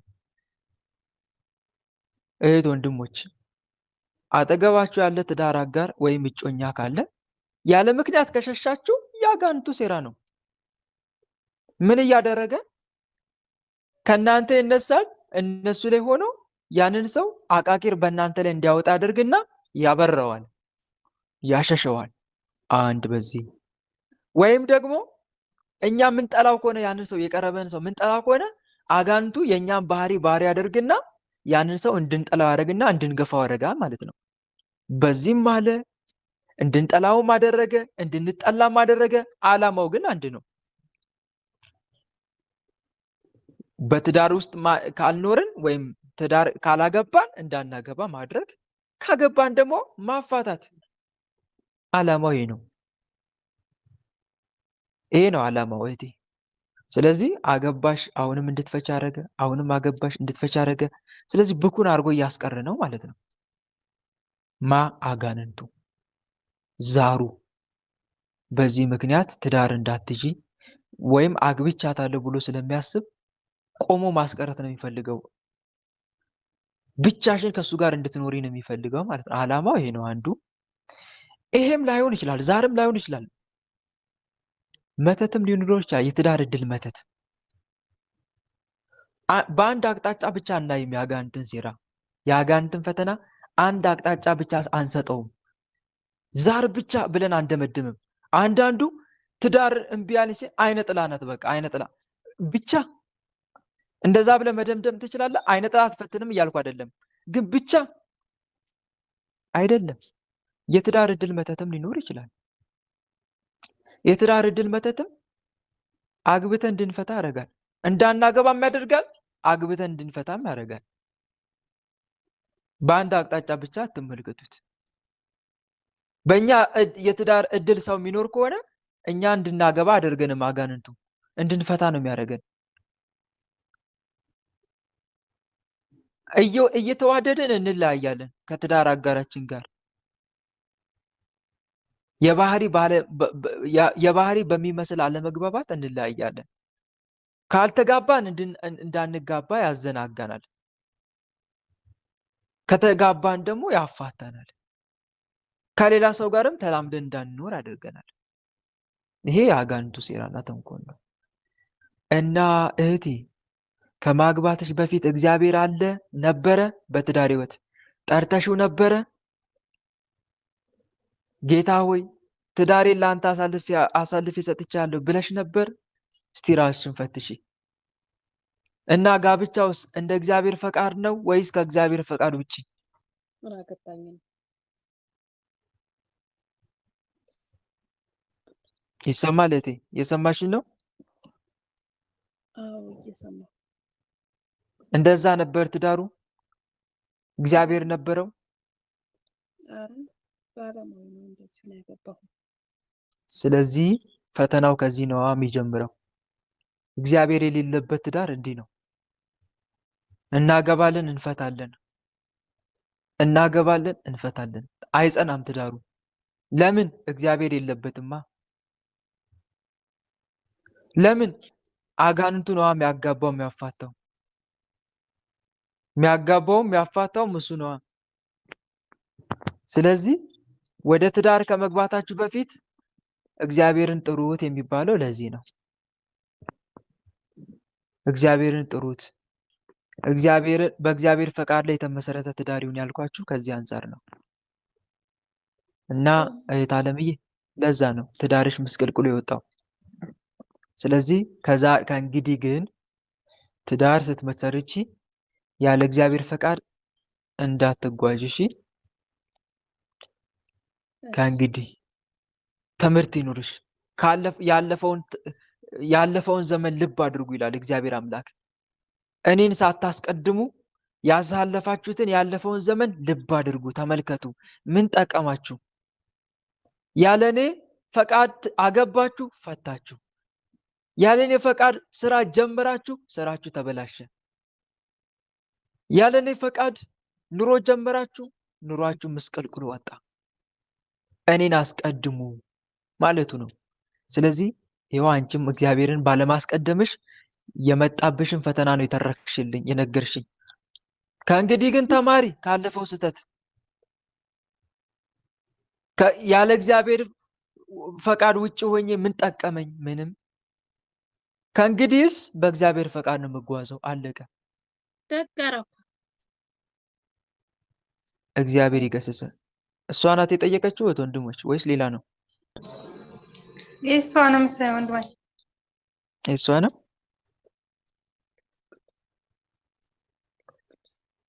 መልካም። አንተ በአጋዕዝተ ዓለም በቅድስት ሥላሴ ስም፣ በኃያሉ በመድኃኔዓለም ስም፣ በቅድስት ድንግል ማርያም ስም። እሺ ማን ናችሁ ውስጥ ያደፈጣችሁት? ማን ናችሁ? ተናገር። በቅድስት ድንግል ማርያም ስም፣ በቅድስት ድንግል ማርያም ስም ተናገሩ። ማን ናችሁ? አትናገርም? እሺ ማን ነው ጥያቄ የጠየቀው? ቆይ መቅደስ ናት? ኤደን ናት? ሁለት ማይክ ነው የተከፈተው። ግራ ስለተጋባው ነው። ቅደስ ወለታረጋ እሺ ኤደን ማይክሽን ዝጊ። መልካም መቅደስ፣ እንግዲህ ሰምተሽኛል። ይሰማል? አዎ ግን እየገባ እኮ ነው ትንሽ ምን አልሽ? እያስጨነቀኝ ነው። በጣም እያስፈራራኝ ነበር። ያስፈራራኝ? እንዴት እያስፈራራኝ ስትይ? ለምሳሌ በምን ያስጨንቀኛል? አሁን እኔ ስናገር ነው የሚያስጨንቅሽ? አዎ ያው ሴራው እየተጋለጠበት ስለሆነ ነዋ። ስራው እየተነገረበት ስለሆነ ነዋ። ያደረገሽን ህይወትሽን ማመሰቃቀሉን እየተነገረ ስለሆነ ነዋ። ለብቼ ስሆን በአረቦቹ ፊት እንትን ይላል። በጣም በቃ በአረቦቹ ፊት እያለሁ ምንም ሳላወራ ምንም ብቻዬን ሆኜ እንትን ይላል ማለት ነው። እራሱ እንደዚህ ያደረኩሽ እንደዚህ ያረኩሽ እንደዚህ ያረኩሽ እያለ እንትን ይለኛል። አረቦቹ ደግሞ ዝም ብለው እኔን ይመለከቱኛል። አበድሽ እንደ ምናምን ያስብለኛል። አሃ ዝም ብሎ ያስወራሻል፣ ከአንቺ ቁጥጥር ውጭ ሆኖ ማለት ነው፣ ሳትቆጣጠሪው ያስወራኛል። ከጓደኞቼም ጋር ሳወራ መንፈሳዊ ከሆኑት ጋር እኔ ነኝ እንደዚህ ያደረኩት ምናምን ይላል። እንዴ ጸጥ በል ማለት ነዋ። ስርዓት ማሳዝ አለብሽ እህቴ። ያለ አንቺ ፍቃድ እኮ እንዳይወጣ መገዘት አለብሽ በመድኃኒዓለም ስም። አይወጣም እኮ ካዘሽ በመድኃኒዓለም ስም። መልኩን ጸልይና፣ የቸሩ መድኃኒዓለምን መልክ ጸልይና፣ ጌታዬ መድኃኒዓለም አባቴ፣ እኔ ጋር ያለ መንፈስ ከእኔ ፍቃድ ውጭ እንዳይለፈልፍ፣ እኔ ሳልፈቅድለት ምንም አይነት ነገር እንዳያደርግ ያዝልኝ፣ ስራውን አስቁምልኝ፣ ይሰርልኝ ማለት አለብሽ። ጌታዬ ስልጣን የኔ አይደለም፣ ስልጣን ያንተ ነው። በአጋንንት ላይ ያሰለጠንከን አንተ ነህ። እባቡን ጊንጡን ትረግጡ ዘንድ በአጋንንት ሁሉ ላይ ስልጣን ሰጥቻቸዋለሁ ያልከን አንተ ነህ። ያለ እኔ ፍቃድ ምንም እንዳያወራ እንዳይለፈልፍ ለአንተ አሳልፌ ሰጥቻለሁና አስገዛልኝ በይው። ግልጽ ነው አይደል? አስገዛልኝ፣ በቁጥጥር ስር አድርግ። ከኔ ቁጥጥር ውጭ እንዳይወጡ ሂድ ስለው ሚሄድ፣ ና ስለው የሚመጣ አድርገዋል በለው በይው። አጋንንት በቁጥጥር ስር ከዋለ ሂድ ስትሉት ይሄዳል፣ ና ስትሉት ይመጣል። አድርግ ስትሉት ያደርጋል፣ አታርግ ስትሉት አያደርግም። ስለዚህ አስገዛልኝ በይው። እሺ በቁጥጥር ስር አድርገው ብለሽ መልኩን ከጸለሽ በኋላ እናንተ በመድኃኒዓለም ስም ውስጥ ያደፈታችሁ መናፍስ በሙሉ ከዛሬ ጀምሮ ከኔ ፈቃድ ውጪ እንዳትለፈልፉ በመድኃኒዓለም ስም ከዛሬ ጀምሮ ታስራችኋል። የመድኃኒዓለም የስሙ ኃይል ይሰራችሁ በይው እያልሽ ቀጥቅጫቸው። ከዛ ከቁጥጥርሽ ውጭ አይወጣም። ጌታ መድኃኒዓለም ለሚያምን ሁሉ ይቻለዋል ይላል፣ ይደረግለታል ማለቱ ነው። የሚፈልገው ነገር ይደረግለታል ለሚያምን፣ በእኔ አምኖ ለሚንቀሳቀስ ማለቱ ነው። አንቺም በመድኃኒዓለም ታምኘሽ ብታዣቸው ከቁጥጥርሽ ውጭ አይወጣም። ሳትፈቅጅለት በአረቦቹ ፊት አይለፈልፍም። ለሰውም እየሄደ አያወራም። ግልጽ ነው። እና እህት ወንድሞች፣ ለመቅደስ ብቻ ሳይሆን ለሌሎቻችሁም ጭምር ነው የምናገረው። ከቁጥጥራችሁ ውጭ ወጥቶ ሳትፈቅዱለት እንዲያወራ አትፍቀዱለት። መቆጣጠር እኮ ትችላላችሁ እኮ መቆጣጠር። እንዳትሰውር ሳልፈቅድልህ ካላችሁት አይሰውርም እኮ። አውራ ስትሉት እንዲያወራ፣ ዝም በል ስትሉት ዝም እንዲል አድርጉት። ግልጽ ነው አይደል? ይሄን ማድረግ ትችላላችሁ። ይሄን ስልጣን ማን የሰጠን? ማን የሰጠን? ኃያሉ መድኃኒዓለም እሱን ያሰለጠነን እንጂ ከኛ ቁጥጥር ውጪ እንደ ልብ እንዲያወራ ግን አትፍቀዱለት። እና አንዱ መረዳት ያለብን ይሄ ነው። እሺ መቅደስ፣ ያንን አድርጊ። በተረፈ ግን ስላለፈው የትዳር ህይወትሽ ንገሪው መድኃኒዓለምን። ጌታዬ ይቅር በለኝ በይው፣ ንስሐ ግቢ። እንደውም ከሱ ፈቃድ ውጭ እኮ ምን መሰረተው ትዳር እኮ ዝሙት እኮ ነው ወንድሞች፣ ዝሙት እኮ ነው። ይፈረድብናል እኮ። ስለዚህ ንስሐ ግቡበት። ጌታዬ ከአንተ ፈቃድ ውጪ እስከዛሬ ተጉዣለሁ በራሴ ፈቃድ፣ ይቅር በለኝ በሉት። ከዚህ በኋላ ግን ያለኝን ህይወቴንም እድሌንም ለአንተ አሳልፌ ሰጥቻለሁ። ጌታ ሆይ እኔ ከመረጥኩት ሳይሆን አንተ ከመረጥከው የትዳር አጋር ጋር አገናኘኝ። በአንድ ተወስኜ ጸንቼ በስጋ ደምህ ከብሬ እንድኖር አድርገኝ ብላችሁ ጠይቁት። ግልጽ ነው አይደል? ያንን አድርጉ። ግን እንዲህ ካልሰጣችሁት ወንድሞች አጋንንቱ ከራሱ ሰው ጋር ነው የሚያገናኛችሁ። ከራሱ ሰው ጋር እንድትፋቀሩ ያደርጋችኋል። ወደድኩኝ ወደድኩ እንድትባባሉ ያደርጋችኋል። እናንተ ግን እውነተኛ ፍቅር ነው የሚመስላችሁ። እና ወንድሞች እግዚአብሔር አምላክን መጠየቅ ያስፈልጋል። በምርጫችን ውስጥ በትዳር ህይወታችን ውስጥ እንዲገባ ከራሱ ሰው ጋር እንዲያገናኘን እናም እስከ መጨረሻው እንዲያጸናን ካገናኘን ሰው ጋር እናም ያለ ቅዱስ ቁርባንም ሆነ ያለ ተክሊል ምንም አይነት ጋብቻ አያስፈልግም። እና እህት ዓለምዬ ዞሮ ዞሮ ከፈጣሪ ፈቃድ ውጭ ስለተጓሽ ነው ይሄ ሁሉ መዘዝ የመጣው ትዳሩም ያልጸናልሽ ለማለት ፈልጌ ነው። በርቺ። በተረፈ ለማንኛውም ካለፈው ስህተትሽ ተማሪ።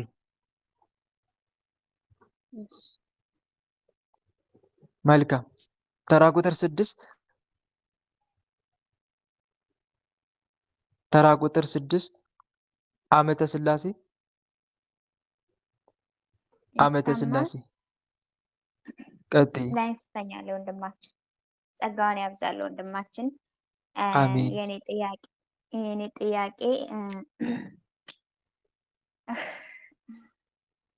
ጥያቄ ቀጥይ። ሙዚቃ ማዳመጥ በጣም እወዳለሁ፣ ጭፈራ መጨፈር ማለት ነው። እና ጸሎት በግሩፕ አድርሼ በረከትም ተሳትፌ ምንም ስጨርስ ዩቱብ ገብቼ አዳምጣለሁ እና በጣም እወዳለሁ። ይሄን ለማቆም ተቸግሬያለሁ። ሁለተኛው ጥያቄ ዘፈን ደግሞ ነው የምታዳምጪው? ዘፈን አዳምጣለሁ።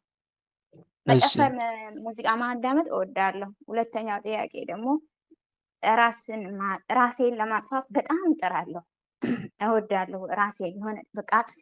ሲቀጥል ለምን ተፈጠርሽ ይለኛል እና ራሴን ለማጥፋት ብዙ እጥራለሁ። ወንድሜ የተወሰነ ምክር ምከረኝ። መልካም። ዘፈን ማቋረጥ ከበደኝ፣ እያስወደደኝ ዩቲዩብ ላይ ያሰማኛል፣ ይህም መቆጣጠር አልቻልኩም የሚለው መጀመሪያ አጋንንቱ ለመጀመሪያ ጊዜ ዘፈን ስታዳምጭ የለም ለመጀመሪያ ያኔ እሱን ተከትሎ የሚገባ አለ። የሆነ ነገር እህት ወንድሞች ጀምረን ማቋረጥ ካከበደን ያንን ተከትሎ የገባ መንፈስ አለ ማለት ነው። ያንን ተከትሎ የገባ መንፈስ አለ ወደ ህይወታችን።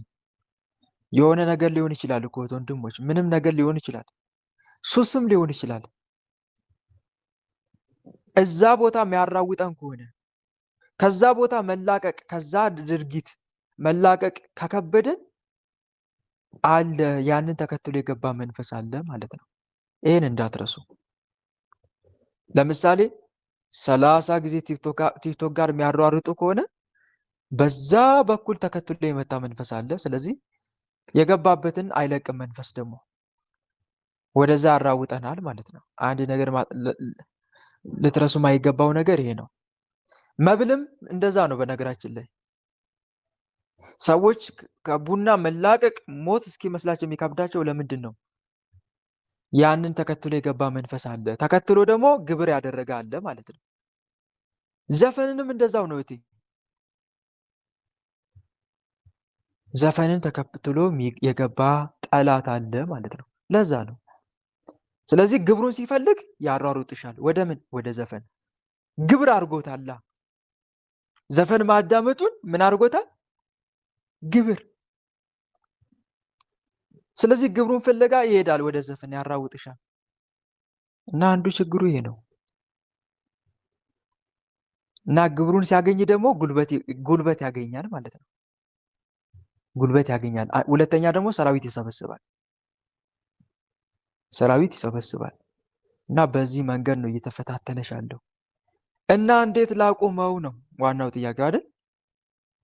እንዴት ላቁመው? ያለኔ ምንም ልታደርጉ አትችሉም ብሏል አይደል ጌታ? ያለኔ ምንም ልታደርጉ አትችሉም። የፈጣሪን እርዳታ ጠይቂ ማለቴ ነው። በሌላ አነጋገር ንገሪው ማቆም አልቻልኩም በይው ለመድኃኒዓለም።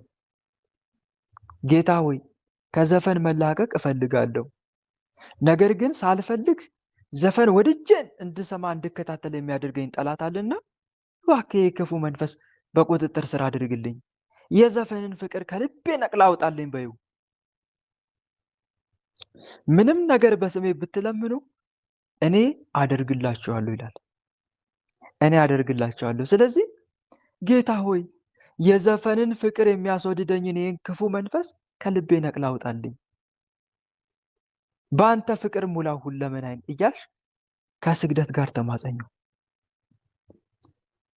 እንደዚህ የምታዘወትሪ ከሆነ ጸሎትሽን የሆነ ነገር ስትፈልጉ ወንድሞች እዛ ነገር ላይ አተኩሩ። እሺ የምትፈልጉት ነገር ላይ አተኩሩ። ለአንድ ቀን ብቻ አንድ ቀን ብቻ አይደለም የምታሳስቡት፣ ሁሌ ቀን በቀን ያ ነገር እስኪስተካከል ድረስ በየቀኑ ዛሬም፣ ነገም፣ ከነገ ወዲያም እንደዛ ማድረግ ያስፈልጋል። ያኔ ቀስ በቀስ ለውጡን ታዩታላችሁ። የጸሎታችሁ ምላሽ እያገኛችሁ ትመጣላችሁ። የምታዘወትሩ ከሆነ ጥያቄያችሁን በፈጣሪ ፊት። አንድ የምመክርሽ ምክር ይሄ ነው እህቴ። ሁለተኛ ደግሞ ለውጪው፣ እሱ የሚተካ ነገር ተግባራዊ አድርጊ። ምንድነው ዘፈንም የሚተካ ተግባራዊ ነገር? መልሱልኝ እስቲ ከእናንተ ልስማ። መዝሙር አለ፣ ብዙ ነገር ስብከት አለ። በትክክል ያንን በዘፈን ቦታ ያንን ማዘውተር ልመጂ። ለምሳሌ ዘፈን ሲያስወድድሽ ወደ ሰፈር ውጭ ሲልሽ፣ አንቺ ደግሞ ወደ መዝሙር ትሮጫለሽ። ኢየሱስ ሴራ መሆኑን አውቀሽ ዘፈን ወደድክ፣ የዘፈን ግብር ፈለክ፣ እንግዲያውስ ከዛሬ ጀምሮ መዝሙር ነው ማዳምጠው ብትይና መዝሙርን አንድ መዝሙር ታዳምጫለሽ። የንስሐ መዝሙር ደግሞ አዳምጡ። እሺ የንስሐ መዝሙር ለንስሐ የሚያነሳሳ ስለሆነ ነው። የፈጣሪን ፍቅር እንዲያድርባችሁ ለስለስ ያለ የንስሐ መዝሙሮችን እነሱን አዳምጡ። የክርስቶስን ፍቅር የሚያሳስብ መዝሙር አለ። ብዙ አይነት የንስሐ መዝሙር እኮ አለ። ዕለተ ሞትን የሚያሳስብ የንስሐ መዝሙር አለ። የክርስቶስን መምጣት የሚያሳስብ የንስሐ መዝሙር አለ። ኃጢአትን የሚያሳስብ የንስሐ መዝሙር አለ። እነኝን እያሰባችሁ አዳምጡ። ያኔ አንደኛ የፈጣሪን እርዳታ እየጠየቅሽ ነው። ሁለተኛ በዘፈን ቦታ ሌላ ተግባር ጀምረሻል። ሶስተኛ ደግሞ መንፈሱን ተቃውሚው፣ ዲያብሎስን ተቃውሙ ከእናንተም ይሸሻል፣ ወደ እግዚአብሔር ቅረቡ ወደ እናንተም ይቀርባል ይላል መጽሐፍ። ተቃወሙ። ዘፈን የምታስወድደኝ ክፉ መንፈስ ስራህን አቁም። የዘፈንን ፍቅር ከልቤ ላይ አንሳ፣ ራስም ውጣ ከልቤ ላይ እያልሽ ተቃውሚው። ተቃወሙት ይላልና ልትቃወሙ ይገባል። በእነኚህ በሶስት ነገር ታሸንፊዋለሽ። አንደኛ የፈጣሪን እርዳታ መጠየቅ፣ ሁለተኛ በዘፈን ቦታ መዝሙር ማዳመጥ ወይም ስብከት። ደስ የሚሉ እኮ ትረካዎች አሉ፣ የመንፈሳዊ ትረካዎች። አቤት እኔ እኮ በነገራችን ላይ ከመዝሙር በተጨማሪም እንደዛ አዳምጥ ነበር። የሆነ አንድ በጣም በህሊና የማይጠፉ ያኔ ድሮ የሰማኋቸው ትረካዎች አሉ፣ መንፈሳዊ ትረካ። አባቴ እግዚአብሔርን ማየት እፈልጋለሁ። ታስታውሱታላችሁ ይህን ትረካ? እግዚአብሔርን ማየት እፈልጋለሁ የሚል ደጋግሜ ከማዳመጥ የተነሳ ከህሊና አይጠፋም። አታስታውሱትም? እስቲ እግዚአብሔርን ማየት እፈልጋለሁ ብላችሁ ሰርች አድርጉ። ከመጣ ምናልባት ድሮ ነበረ ሳዳምጠው። ሌላው ደግሞ የሆነ በደሜ ውስጥ HIV ተገኘ፣ እንደውም የውጭ እንትን አግኝቶ እድል አግኝቶ ከሚሰራበት መስሪያ ቤት ማለት ነው። ከዛ በቃ የደስ ብሎ በዝሙ ሲጨፍር ጊዜውን አጥፍቶ በዚህ መካከል በሽታ አገኘዋል። የደም ምርመራ ሊሰጥ ሲሄድ በደም ውስጥ HIV አለ እና አትሄድም፣ ተከለከለ። ከዛ በኋላ በቃ ህይወቱ ጨለማ መስሎ ታየው። ንስሐ አባቱ አጠገቡ ጋር ቁጭ አድርገው መከሩት። ከዛ እግዚአብሔርን መፈለግ ጀመረ። ይህንን ተረካ ታስታውሳላችሁ? እንድታስታውሱት ነው። እስቲ አስታውሰን። አስታውሳለሁ። አስታውሳችሁት አይደል? በጣም ነው ማዳመጣቸው እንደነኛ አይነት መንፈሳዊ ትረካዎች በጣም ምክንያቱም ወደ መንፈሳዊነት ይመራቸዋል። የአምላክ ፍቅር በልባችሁ ውስጥ እንዲሰርጽ ያደርጋል። እና እንደዚህ አይነት ነገሮችን ማዳመጥ ልመጂ እህቴ። እንዲህ አይነት ነገሮችን ማዳመጥ ልመጂ። ፊልም ደግሞ የሚያዘወትራችሁ ከሆነ ፊልም የምታዘወትሩ ከሆነ ዓለማዊ ፊልም፣ መንፈሳዊ ፊልም አለላችሁ አይደል? እነሱም ማዳመጥ መመልከት። መንፈሳዊ ፊልም እያስጠላችሁም ቢሆን ተመልከቱ። የግድ ፍላጎታችሁን አትከተሉት ወንድሞች።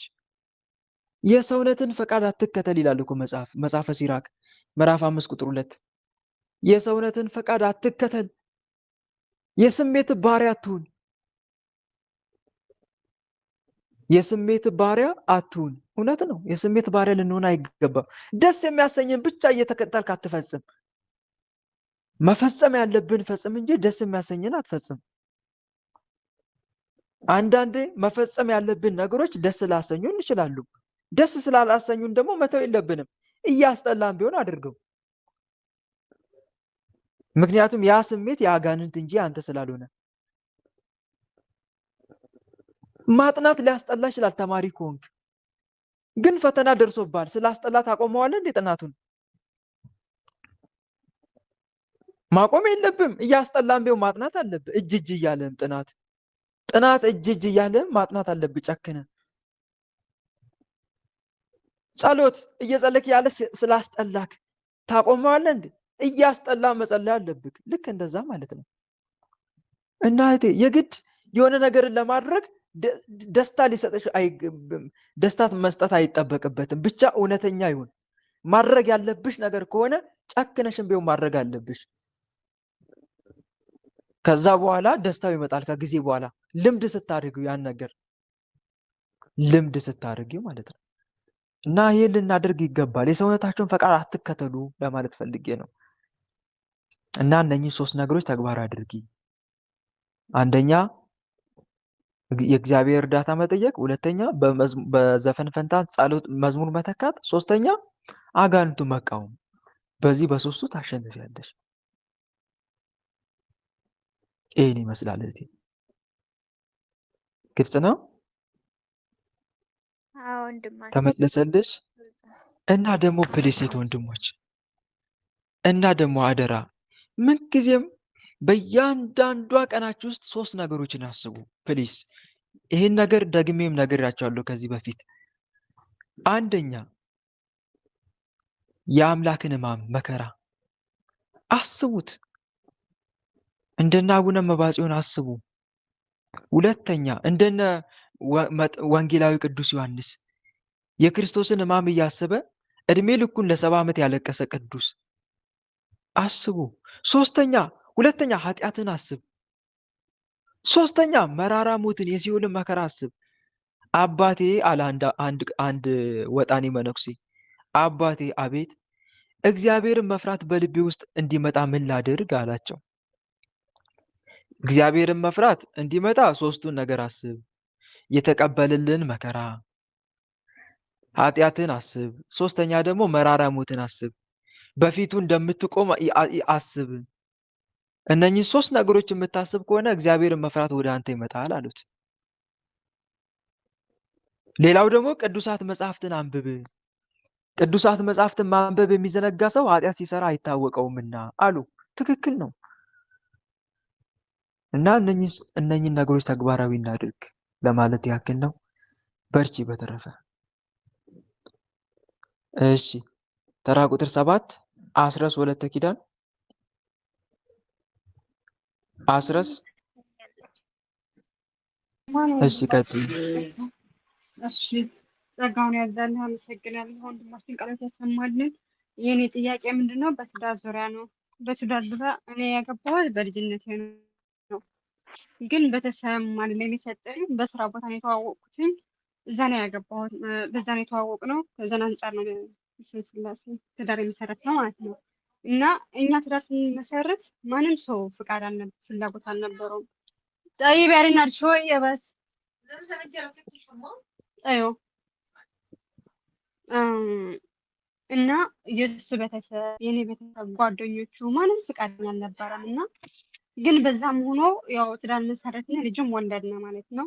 ከዛ ግን እንደዛ እየኖርን እያለን እናቴ በጣም ትረግመኝ ነበረ። መንፈሱም ደግሞ አይወደኝም ለምን እንደሆነ ባላውቅም እንኳን ያልወደኝም እና በጣም ይጠናወተኝ ነበር በእናቴ አድሮ ማለት ነው። በጣም ስትረግመኝ በቃ ባለቤቴ መታመም አመጣ፣ እኔም መታመም አመጣሁኝ። መሀል ላይ ግን ሳላስበው እናቴ እሱ ጋር ማለያየት ስላልቻለች መጨረሻ ምን ሀሳብ አመጣልኝ? ስደት ማለት ነው። ስደት መጣሁኝ። ስደት ከመጣሁ በኋላ ግን እንዳለ ሁሉ ነገር ነው የተበላሸው። አንደኛ የሱ ህይወት ተበላሸ። ሁለተኛ ደግሞ እኔም እዚህ መጥቼ የሆነ ቁም ነገር ማድረግ አልቻልኩም፣ ወደ ሀገር መግባት አልቻልኩም።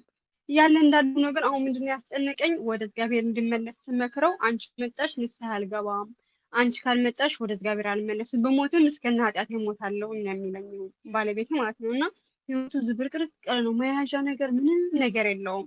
ግን ለእግዚአብሔር ሱባኤ በሱባኤ ገብቼ ጠየቅኩኝ፣ ለወላዲተ አምላክም ተማጸንኳት። ለውጥ አግኝቻለሁኝ።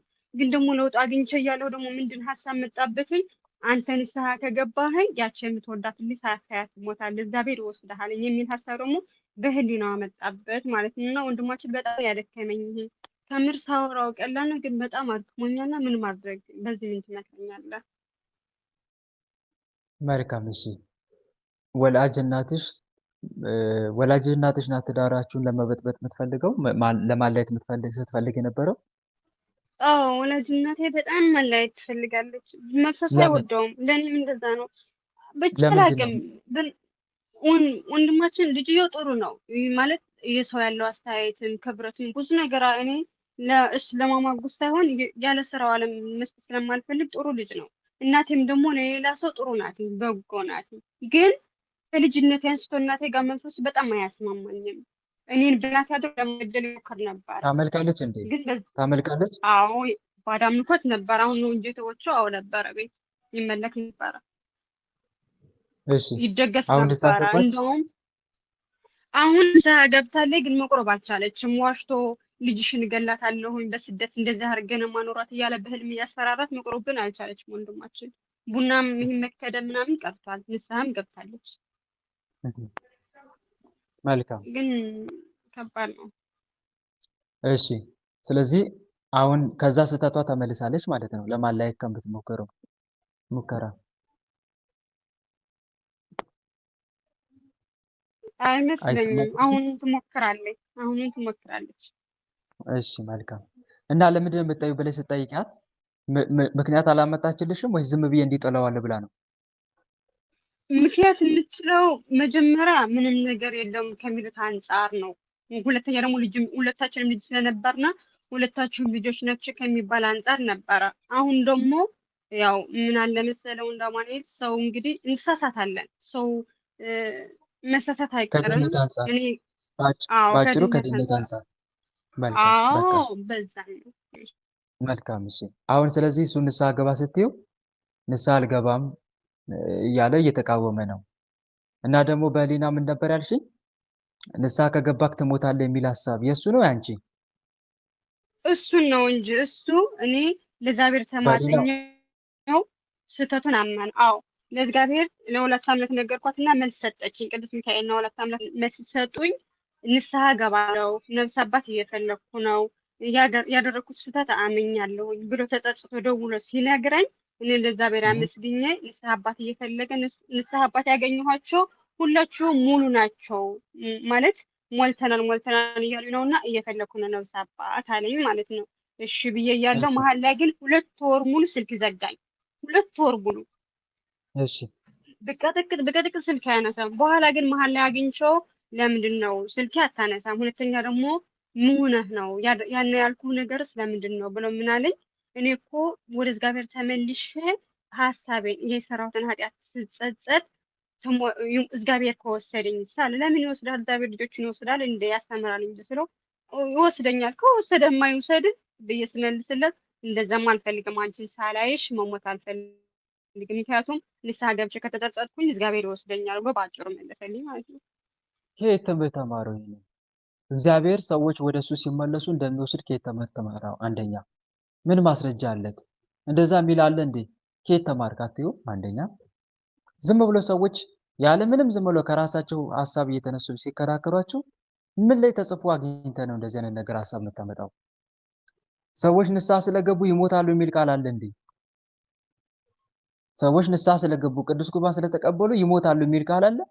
ወይስ ከራስህ ፈጥረህ ነው እንደዚህ የምትናገረው? የሌለውን እያመጣ እንዴት ትከራከራለህ?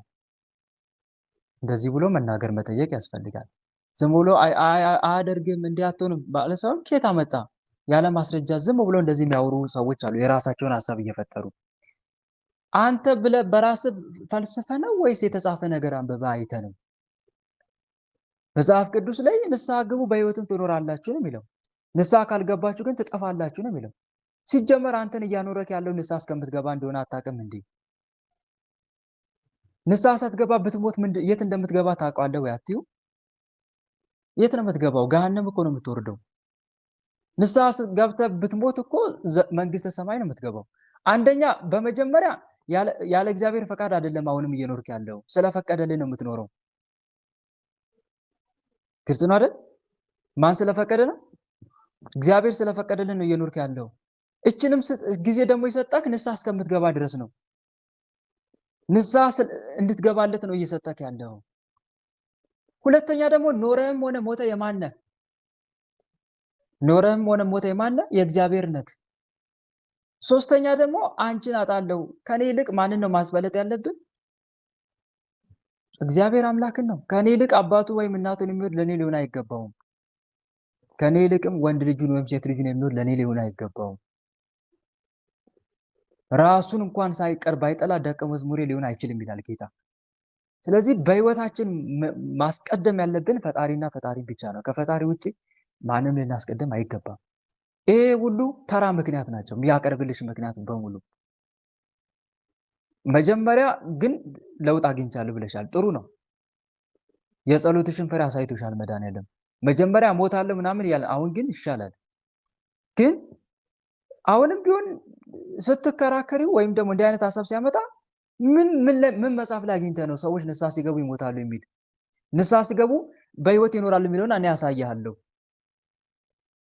እግዚአብሔር ህይወት ይሰጣቸዋል የሚለውን አነባለሁ። አንተ ግን ንስሐ ሲገቡ ይሞታሉ የሚል ከየት አምጥተህ ነው ብሎ ራሱን በጥያቄ መጠየቅ ያስፈልጋል። እሆናለሁ አትሆንም አይነት ክርክር ምን አይነት ማስረጃ አለ? መጀመሪያ ከየት አምጥተህ ነው? ማን ሲል ሰምተህ ነው እንደዚህ ብለህ የምትከራከረኝ? አንድ በዚህ መልኩ ብታይቂው አሪፍ ነው፣ ስታቀርቢ ስትናገሪው ማለት ነው። እና እንደዚህ የሚባል ነገር የለም። አሁንም ቢሆን ስትመክሪው ግን ጸሎት እያደረግሽ መሆን አለበት። እሺ፣ ምክንያቱም የሚከራከርሽ ሰውየው ማን ነው? እሱ ብቻ ሳይሆን እሱ ላይም ያሉ መናፍስቶችም ጭምር ናቸው። አንድም በህሊናው እንዲህ አይነት ሀሳብ ስለሚያመጡበት ነው። ስለዚህ የአጋንንቱን ሴራ እግዚአብሔር አምላክ ስራውን እንዲያስቆም፣ እሱ ደግሞ ሀሳብሽን እንዲቀበል እግዚአብሔርን በጸሎት እየጠየቅሽ ነው መምከር ያለብሽ። ስትመክሪ ደግሞ መጽሐፍ ቅዱሳዊ ሆነሽ መገኘት አለብሽ ስትመክሪ። እሺ፣ ግልጽ ነው አይደል? አይቀበሉም ሰዎች። በነገራችን ላይ ልጃችን ይቆርባል። ለማንኛውም ልጁን አሁን ያቆርበዋል፣ መንፈሳዊ ራሱ ያስተምረዋል። ልጃችን አሁን የ12 ዓመት ልጅ አለና መንፈሳዊ እባክህን ልጃችን እንደኛ መሆን የለበትም እና እንዲቆርብ አድርገው፣ መንፈሳዊ እንዲማር ዳቆና እንዲማር አድርገው ብየው ምንም እንኳን ቢከፋው ልጁ ወደዛ ከመግባትሽ በፊት እህታለን እኔ ሀሳቤን አልጨረስኩም። ሀሳቤን አስጨርሽ መጀመሪያ። ለምሳሌ ስትመክሪው ምን አይነት የመጽሐፍ ቅዱስ ቃል ተጠቀምሽ? እስቲ ንገረኝ። እስቲ ንስሐ ገባ ስትይው እስቲ አንድ ንገረኝ። አልተማርኩም ወልደ አማኑኤል፣ ግን ከተማርኳቸው አንጻር መጽሐፍ ባልገልጽለትም ግን ከተማርኳቸው አንጻር ካወቅኳቸው አንጻር በቻልኩት መጠን አስተምረዋለሁ። ያው መጽሐፍ ቅዱስ ቁጥርን አውጥቼ ባላነበለትም ምክንያቱም እኔ ስላልተማርኩ ማለት ነው። ግን ደግሞ ከተማርኳቸው በሚገባው ቋንቋ አድርጌ አስረዳዋለሁ። እንደውም በትዕግስት ነው የሚይዘው ማለት ነው። ይረዳል፣ ግን ከልቡ አይደለም የሚያዳምጠው። ችግሩ እሺ ቢልም በተግባር የተገበራቸው ነው። ለዛ እኮ ነው እንዲያዳምጥሽ እኮ ነው ቃለ እግዚአብሔርን ያዥ ምልሽ። ቃለ እግዚአብሔር እኮ መሳሪያ ነው፣ ሰይፍ እኮ ነው። የመንፈስን ሰይፍ ያዙ እርሱም የእግዚአብሔር ቃል ነው ይላል። የተማርሽውን ማንጸባረቅሽ መልካም ነው፣ ግን የተማርሽውን ደግሞ የሚያጸናው እኮ የእግዚአብሔር ቃል ነው። ንግግሮችሽ ቃሉ በራሱ እኮ ኃይል አለው። ይሄን ታውቂያለሽ? ቃሉ በራሱ ኃይል አለው እኮ። ለምሳሌ እችን ቃል ብትነግሪው ልቡ ላይ ይቀመጣል። በራድ ወይም ትኩስ እንዳይደለ ስራን አውቃለሁ እያለክ ነው እግዚአብሔር። በራድ ወይም ትኩስ ብትሆንስ መልካም በሆነ ነበር። እንዲሁ ለብ ስላልክ በራድም ትኩስም ስላልሆን ከአፌ ልተፋ ነው። ምን ማለት ነው? ንስሐ ስላልገባ ልገል ነው። ልተፋ ነው ማለት እኮ ልገል ነው ነው፣ ልወስድ ነው ማለት ነው። ንስሐ ሳትገባ የምትኖር ከሆነ ልወስድ ነው እያለ ነው እግዚአብሔር። ምን ላይ ነው ካልከኝ ይሄው ብለሽ ምዕራፉን ጠቅሰሽ ይሄድና ያንብብ። አንቺ ዝም ብለሽ ቃሉ ስራውን ይሰራል። የምታወሪው ቃል የእግዚአብሔር ቃል የምትናገሪው አልተማርኩም ደግሞ አይሰራም። መማር አለብሽ። መቼ ነው ታዲያ የምትማሪው? እስከዛሬ ካልተማርሽ መቼ ነው ታዲያ የምትማሪው? እህት ወንድሞች፣ መጽሐፍ ቅዱስ እኮ የተሰጠን የገዛ ነው እኮ ልናስቀምጠው እኮ አይደለም፣ ልናነበው እኮ ነው። ንስሐን በተመለከተ ያዙ ጥቅስ፣ ቁርባንን በተመለከተ ያዙ ጥቅስ የመጽሐፍ ቅዱስ፣ ጸሎትን በተመለከተ ያዙ። እስቲ ልፈትሻቸው። ምክንያቱም ባለፈውም እየመከርካችሁ ጀምሮ ቢያንስ አንድ ሳምንት 15 ቀን ምናምን ሞልቶኛል እንደዚህ እየመከርኩ ከሰነበትኩኝ። እስቲ ንስሐን በተመለከተ አንድ ጥቅስ ጥቀሱልኝ። አንድ ጥቅስ ጥቀሱልኝ እስቲ። የለም? መጽሐፈ መቃብያት ምዕራፍ 10 ቁጥር 27 ላይ በሕይወት እያለን ንስሐ ካልገባን የማይረባ የማይጠቅም ለቅሶ ነው ይላል ማለት ነው። መልካም ቃሎት ያሰማልን። በቃ አንድ ብቻ ነው የምፈልገው። ጥሩ ሉቃስ 15 እላችኋለሁ እንግዲህ ንስሐ ግቡ። መልካም እንዲህ አይነት ጥቅስ ያዙ፣ ሰፋ አድርጋችሁ ያዙ። እናም ደግሞ ስትመክሩ እንዲህ አይነት ንግግር ጣል ለማድረግ ልመዱ። እንደዚህ አይነት ጥቅስ። እሺ ቁርባን በተመለከተስ? ስጋው ደግሞ በተመለከተ ንገሩኝ እስቲ። ስጋዬን የበላ ደሜን የጠጣ የዘላለም ሕይወት ያገኛል። ስጋዬን የበላ ደሜን ምን ላይ? ዮሐንስ ምዕራፍ 6 ቁጥር 56 ምዕራፍ 6 ቁጥር 54 እስከ 56። ጥሩ። ምዕራፍ 6 ቁጥር 51 መልካም። እሺ ጸሎትን በተመለከተ እስቲ አንድ ጸሎትን በተመለከተ የለም? ወደ ተሰሎንቄ ሰዎች ሳታቋርጥ ጸልይ። እንዳትገቡ ታቱ ግና ጸልዩ። ምን ላይ? ማቴዎስ 41 26 41 ጥሩ። እሺ ጾምን በተመለከተስ? ጾምን በተመለከተ የለም? ምንም የያዛችሁት የለም? ጾምን በተመለከተ አልያዛችሁም? ይኸው ተመልከቱ። ታዲያ እንዴት ብላችሁ ነው ሰውን ለጾም የምታነሳሱት? ይቅርታ፣ የዮሐንስ ወንጌል ምዕራፍ 6 ላይ ስትጾሙ እንደ ግብጾች አትሆኑ። እንዲሁም ቅዱስ ዳንኤል እስቲ ጾሙ የሚል ጾሙ በጾም ወደ እኔ ኑ የሚል የለም? እሱማ እንዴት ትንቢተ ኢሳይያስ ምዕራፍ 59 ካላለቀሳችሁና ጾም ጸልዩ ይላል። ምዕራፍ 58 ላይ ነው። እርግጠኛ ሆናችሁ ተናገሩ መሰለኝ ሳይሆን እርግጠኛ ሆናችሁ። ትንቢተ ኢዩኤል 2:12 ላይ ምን ይላል? አሁንስ ይላል እግዚአብሔር በፍጹም ልባችሁ በጾምም ተመለሱ ይላል ወደ እኔ። በፍጹም ልባችሁ በጾም በልቅሶ በዋይታ ወደ እኔ ተመለሱ። እንደነዚህ አይነት ጥቅስ ያዙ። እናንተ አሁን የምትራቡ የሚል ቃል የለም።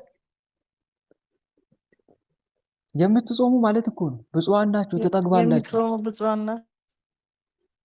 ስለዚህ እንደዚህ አይነት ጥቅስ መያዝ ልመዱ። ባዶአችሁን አይደለም ሰው የምትመክሩት። ቃሉ ራሱ ስራ ይሰራል። እኔ የነገርኳችሁ ቃል መንፈስም ሕይወትም ነው ያለውን ቃል አትርሱ። የእግዚአብሔር ቃል ሰይፍ ነው ይላል እኮ። የመንፈስን ሰይፍ ያዙ፣ እርሱም የእግዚአብሔር ቃል ነው። ባዶአችሁን አትምከሩ። እስቲ ምጽዋትን በተመለከተ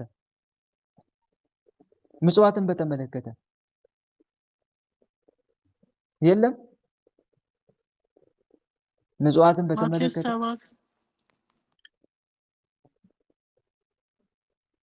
ንገሩኛ ጥቅሱን። እኔ ቃሉን እንድትነግሩኝ ነው ፈልገው።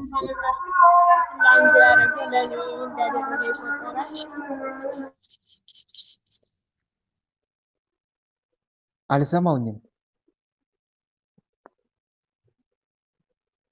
ጾምን ምጽዋትን በተመለከተ የያዛችሁት የለም? አቤት አቤት። ለማንኛውም ሌላ ጊዜም ልክ እንደ ዛሬ ድንገት ጠይቃችኋለሁ። ያዙ ግን ያዙ። እሺ፣ በጣም ብዙ ጥቅስ ፈልጋችሁ ያዙ። አሁን ካወራናቸው ጭምር ሌላ በጣም ብዙ ጥቅስ ያዙ ከመጽሐፍ ቅዱስ። ንስሐን በተመለከተ ብላችሁ ለብቻ፣ ጸሎትን በተመለከተ ብላችሁ ለብቻ፣ ስግደትን በተመለከተ ብላችሁ ለብቻ፣ ጾምን በተመለከተ ምጽዋትን በተመለከተ ለብቻ ያዙ። ቅዱስ ቁርባንን በተመለከተ ለብቻ ያዙ ያዙ። እህት ወንድሞች፣ እንደዚህ ማንስ ከሆነ እንዴት ነው ታዲያ እየመከርን ያለ ነው ሰውን? እንዴትስ መምከር እንችላለን? አንችልም እኮ። መጀመሪያ በወረቀት ጻፉ፣ የጻፋችሁትን ደግሞ ለመሸምደድ ሞክሩ። ሸምድዱ፣ በማንኛውም ጊዜ ለመምከር ብቁ ያደርጋችሁ ዘንድ እና በዚህ መልኩ ነው መምከር ያለብሽ። እሺ እህቴ፣ ጥያቄ የጠየቅሽኝ እህቴ ለአንቺ ነው።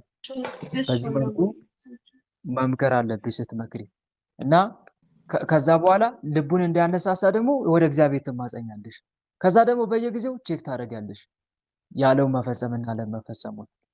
በዚህ መልኩ መቀጠል አለበት። ቀጥ ያሁን ግልጽ ነው አይደል? እና ሲከራከርሽ ደግሞ ለሚናገረው ንግግር ደግሞ ማስረጃ ጠይቂው።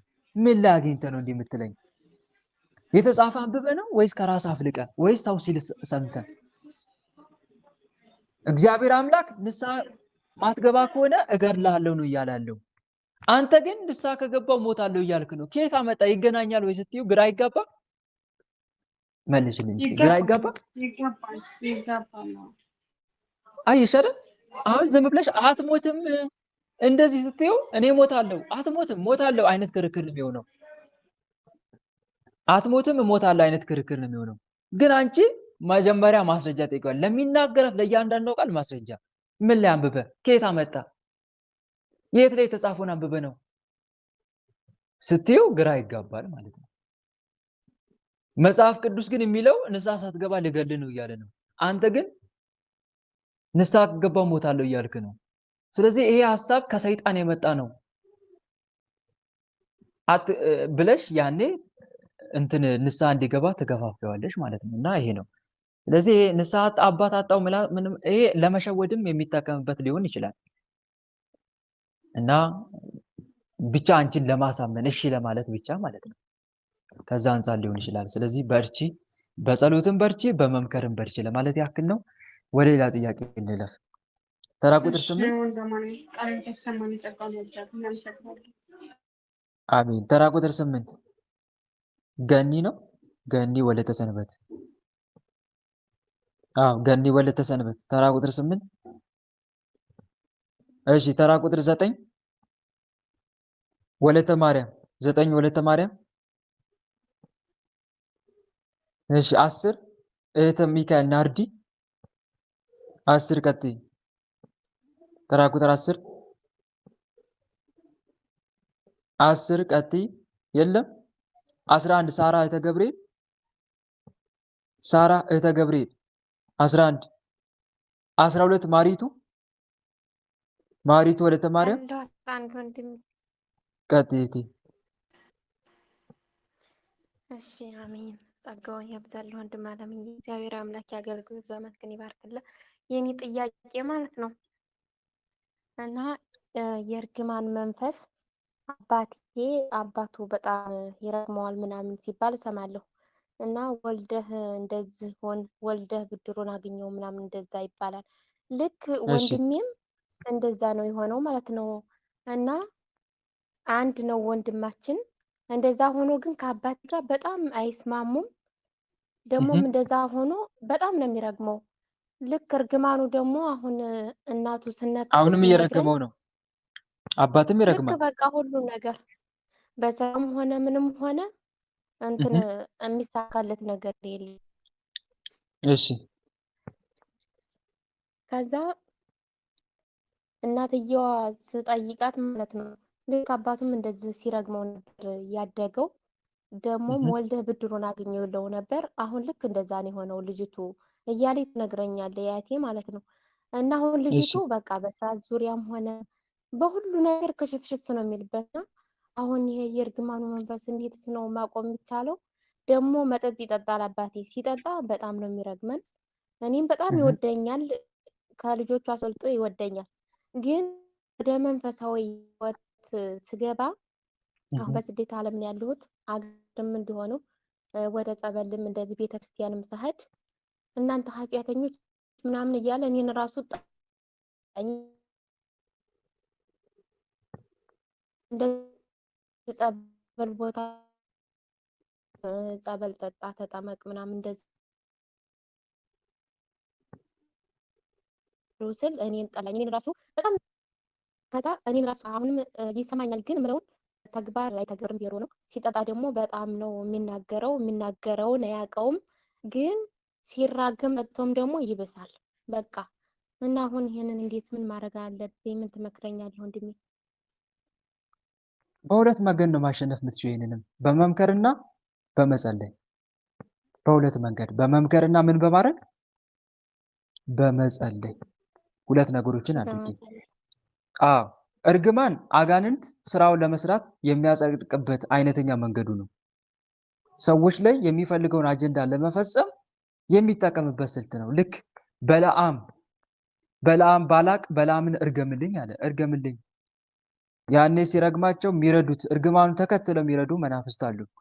በዛ አማካኝነት ነው የአጋንንት በአጭሩ አጋንንት የሆነ ነገር ላይ ለማስፈጸም ሲሉ አስቀድመው በትንቢት መልክ ይናገራሉ ማለት ነው፣ በተዋረሱት ሰው አማካኝነት። ከዛ በኋላ ያንን ነገር ተግባራዊ ያደርጋሉ። ግን ይህንን የማድረግ አቅም የሚኖራቸው መቼ ነው ከተባለ አንደኛ እኛ ጥፋተኛ ሆነን ስንገኝ፣ በተለይ መንፈሳዊ ሕይወት ከሌለን፣ ከእግዚአብሔር ርቃ የምንኖር ከሆነ አጋንንቱ እኛ ላይ የማስፈጸም አቅም ይኖራቸዋል። ከእግዚአብሔር መንገድ ርቆ የሚኖር ሰው የአጋንንት ማደሪያ መጫወቻ እንደሚሆነው ማለት ነው። አንዱ ይሄ ነው። እና ከረገመስ ምን ማድረግ አለበት? መመረቅ። ምን ማድረግ? መመረቅ መቻል አለበት። ወደ ልቦናው የሚመለሳል አይደል? ሲመለስ መመረቅ አለበት። ሌላው መጠጥ ይጠጣል ያልሽው ነገር ነው። ይሄን ነገር በጣም ብዙዎች የሚቸገሩበት ነገር ነው። በሁለት መንገድ ማሸነፍ ትችላለሽ። ይሄንን አንደኛ ለሱ በመጸለይ ከዚህ ሱስ እንዲወጣ ምን በማድረግ ለሱ በመጸለይ ጌታ ወይ ከዚህ ሱስ አውጣው እያልሽ በመማፀን። ሁለተኛ በመምከር በደንብ አድርገሽ መምከር አለብሽ። እሺ መጸለይ ብቻ መፍትሄ አይሆንም፣ መምከር ብቻ መፍትሄ አይሆንም። ሁለቱ መተባበር አለባቸው። መጸለይ፣ መስገድ ማነው መምከር። ስትመክሪ ደግሞ መጠጥን በተመለከተ የተነገሩ የመጽሐፍ ቅዱስ ጥቅሶች የሉም እህቴ? አሉ አይደል? የወይን ጠጅ ለመጠጣት ኃያላን የሚያሰክረውን መጠጥ ለሚደባልቁ ወዮላቸው የሚል ቃል አለ። አሁን ለምሳሌ የሚያሰክረውን ለሚደባልቁ ወዮላቸው። እንደዚህ አይነት ጥቅሶችን እየፈለጋችሁ ምከሯቸው። በወይን ጠጅ አትስከሩ፣ በመጠጥ አትስከሩ። ወይን ጠጅ ስንል አስካሪ መጠጥ በአጠቃላይ ማለት ወይን ጠጅን ብቻ አይደለም።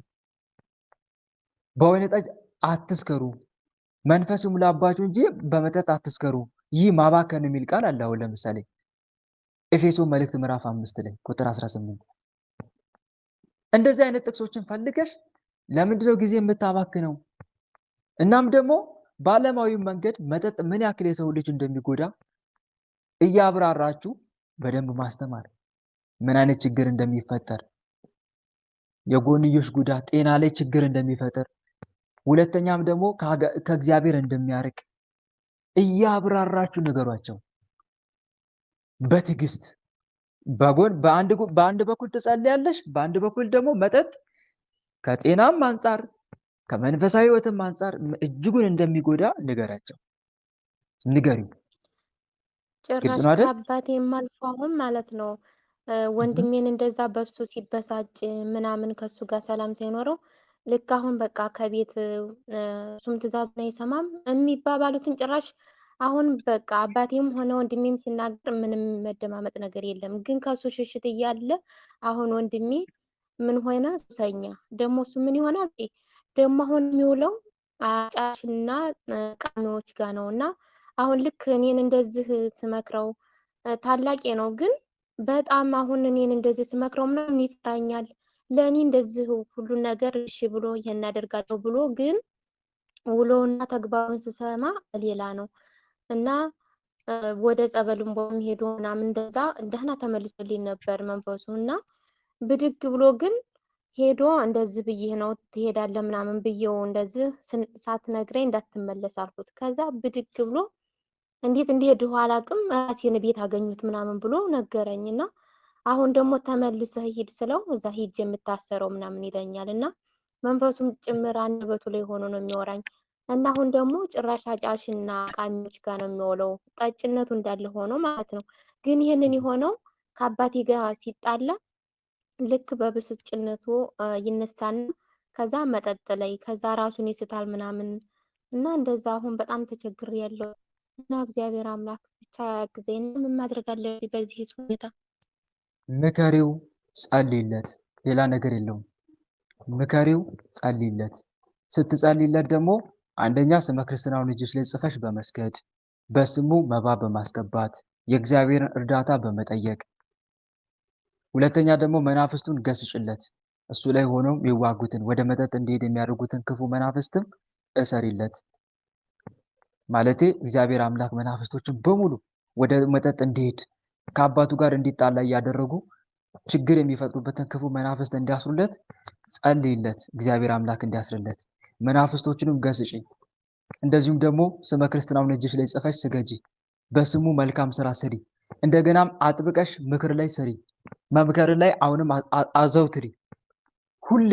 በተለይ ለምክርሽ ደግሞ እንዲረዳሽ ቅድም የነገርኩሽን መንገዶችን ተጠቀሚ።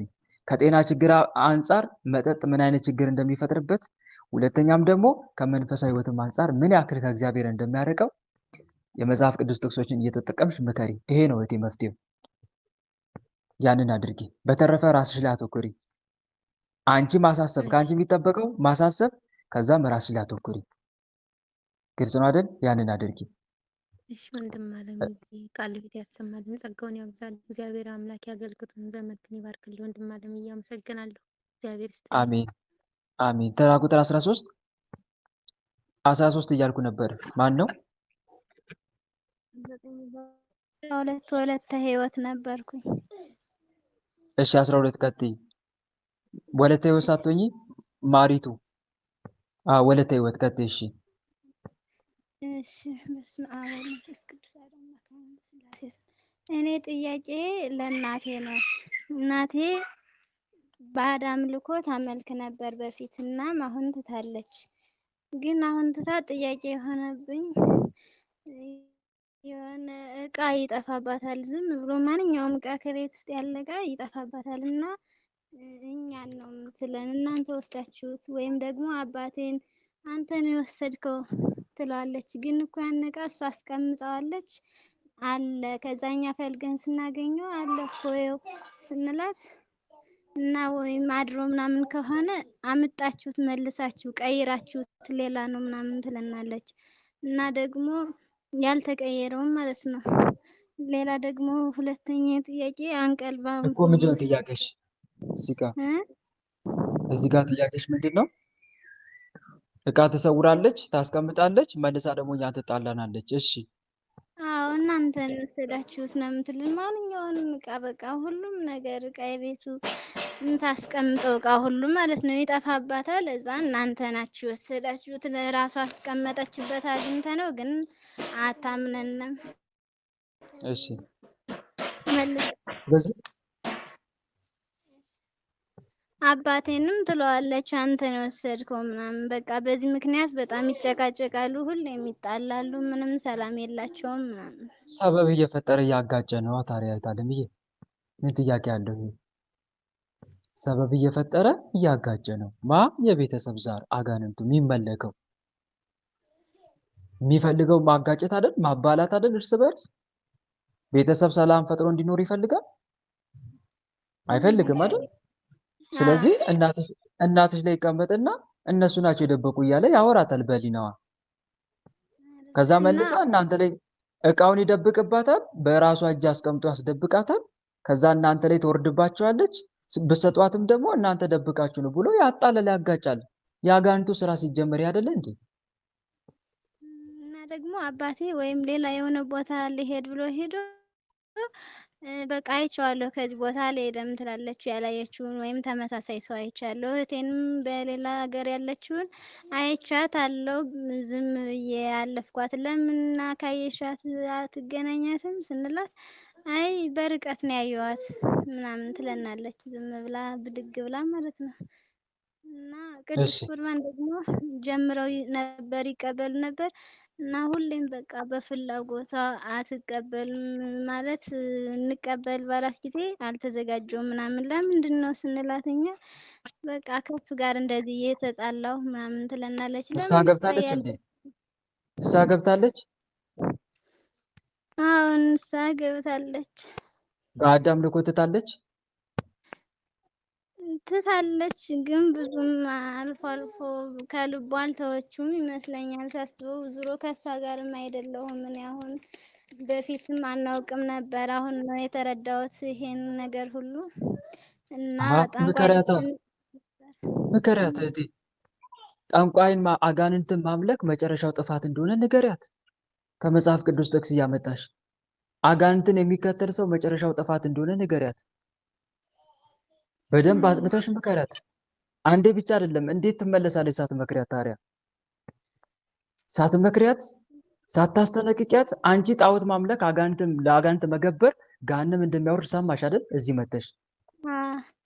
ስለዚህ አጥብቀሽ እናትሽን ማዳን አለብሽ። አንቺ አጥብቀሽ ሳትመክሪያት እሷ እንዴት ትመለሳለች? ምክንያቱም አጋንንቱን ካላመለኩት አንደኛ ጥቅሙን ያስቀርብኛል፣ ሁለተኛ ይበቀለኛል ብላ ትፈራለች። አንቺ ደግሞ በእግዚአብሔር ለሚያምኑ ሰዎች ምንም እንደማይደርሰባቸው አጥብቀሽ ንገሪያት። የፈጠረን እግዚአብሔር ነው። ሁሉም ነገር የሚገኘው ከእርሱ ነው። እኛም ሲጀመር የእርሱ ነን። እስቲ አንድ ጥያቄ ልጠይቃችሁ እህት ወንድሞች። አንዲት ሴት በባሏ ፊት ውሽማ በአጠገቧ ብታስቀምጥ ባሏ ዝም ብሎ ይመለከታታል? ባሏን ብታስቀና በውሽማዋ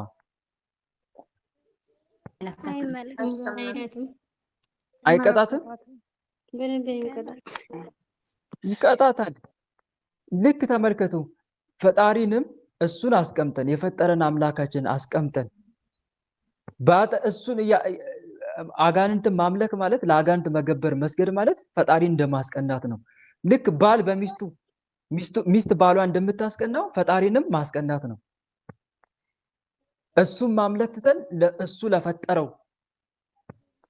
ለጣዖት ለአጋንንት ስንሰግድ ፈጣሪ ማስቀናት ነው። አምላክ እግዚአብሔር የሚባላ እሳት ይላል መጽሐፍ ቅዱስ። አምላክ እግዚአብሔር የሚባላ እሳት ቀናተኛ አምላክ ነው ይላል።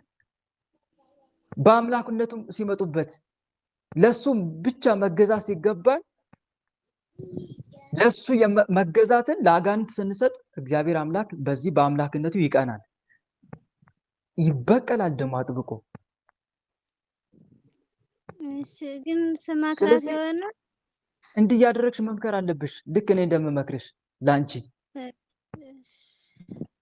እና ስመክራት ስነግራት ታውቃለሁ እኮ እኔም በቃ ምናምን የሆነ አሁን ደግሞ ጠንቋይ ቤት ስትቀር አክስቷ የሆነ ከጠንቋይ ሄዳ ክታብ አምጣ እሰሪ ብላ ሰጠቻት እና አሰረች። በፊትም ታስር ነበር ግን አውልቀን ጥለንባት ሁሉን ባዕድ አምልኮን ሁሉ እቃውን ጥለንባት ምናምን ነበር። ግን ከልቧ ብዙም አይደለችም፣ አናውቅም ነበር እኛም እና አሁን ያንን አሰረችው እና ፍቺውና ንስሐ ግቢ ምናምን እያልኳት በቃ እምቢ አለችኝ። ከሱ ጋር ካልተስማማው ምናምን አለችኝ። ማለት ዝም ብላ ሁል ጊዜ ስለምትጣላ አልገባትም። ይኸውልሽ እህት አለምዬ ይሰማል።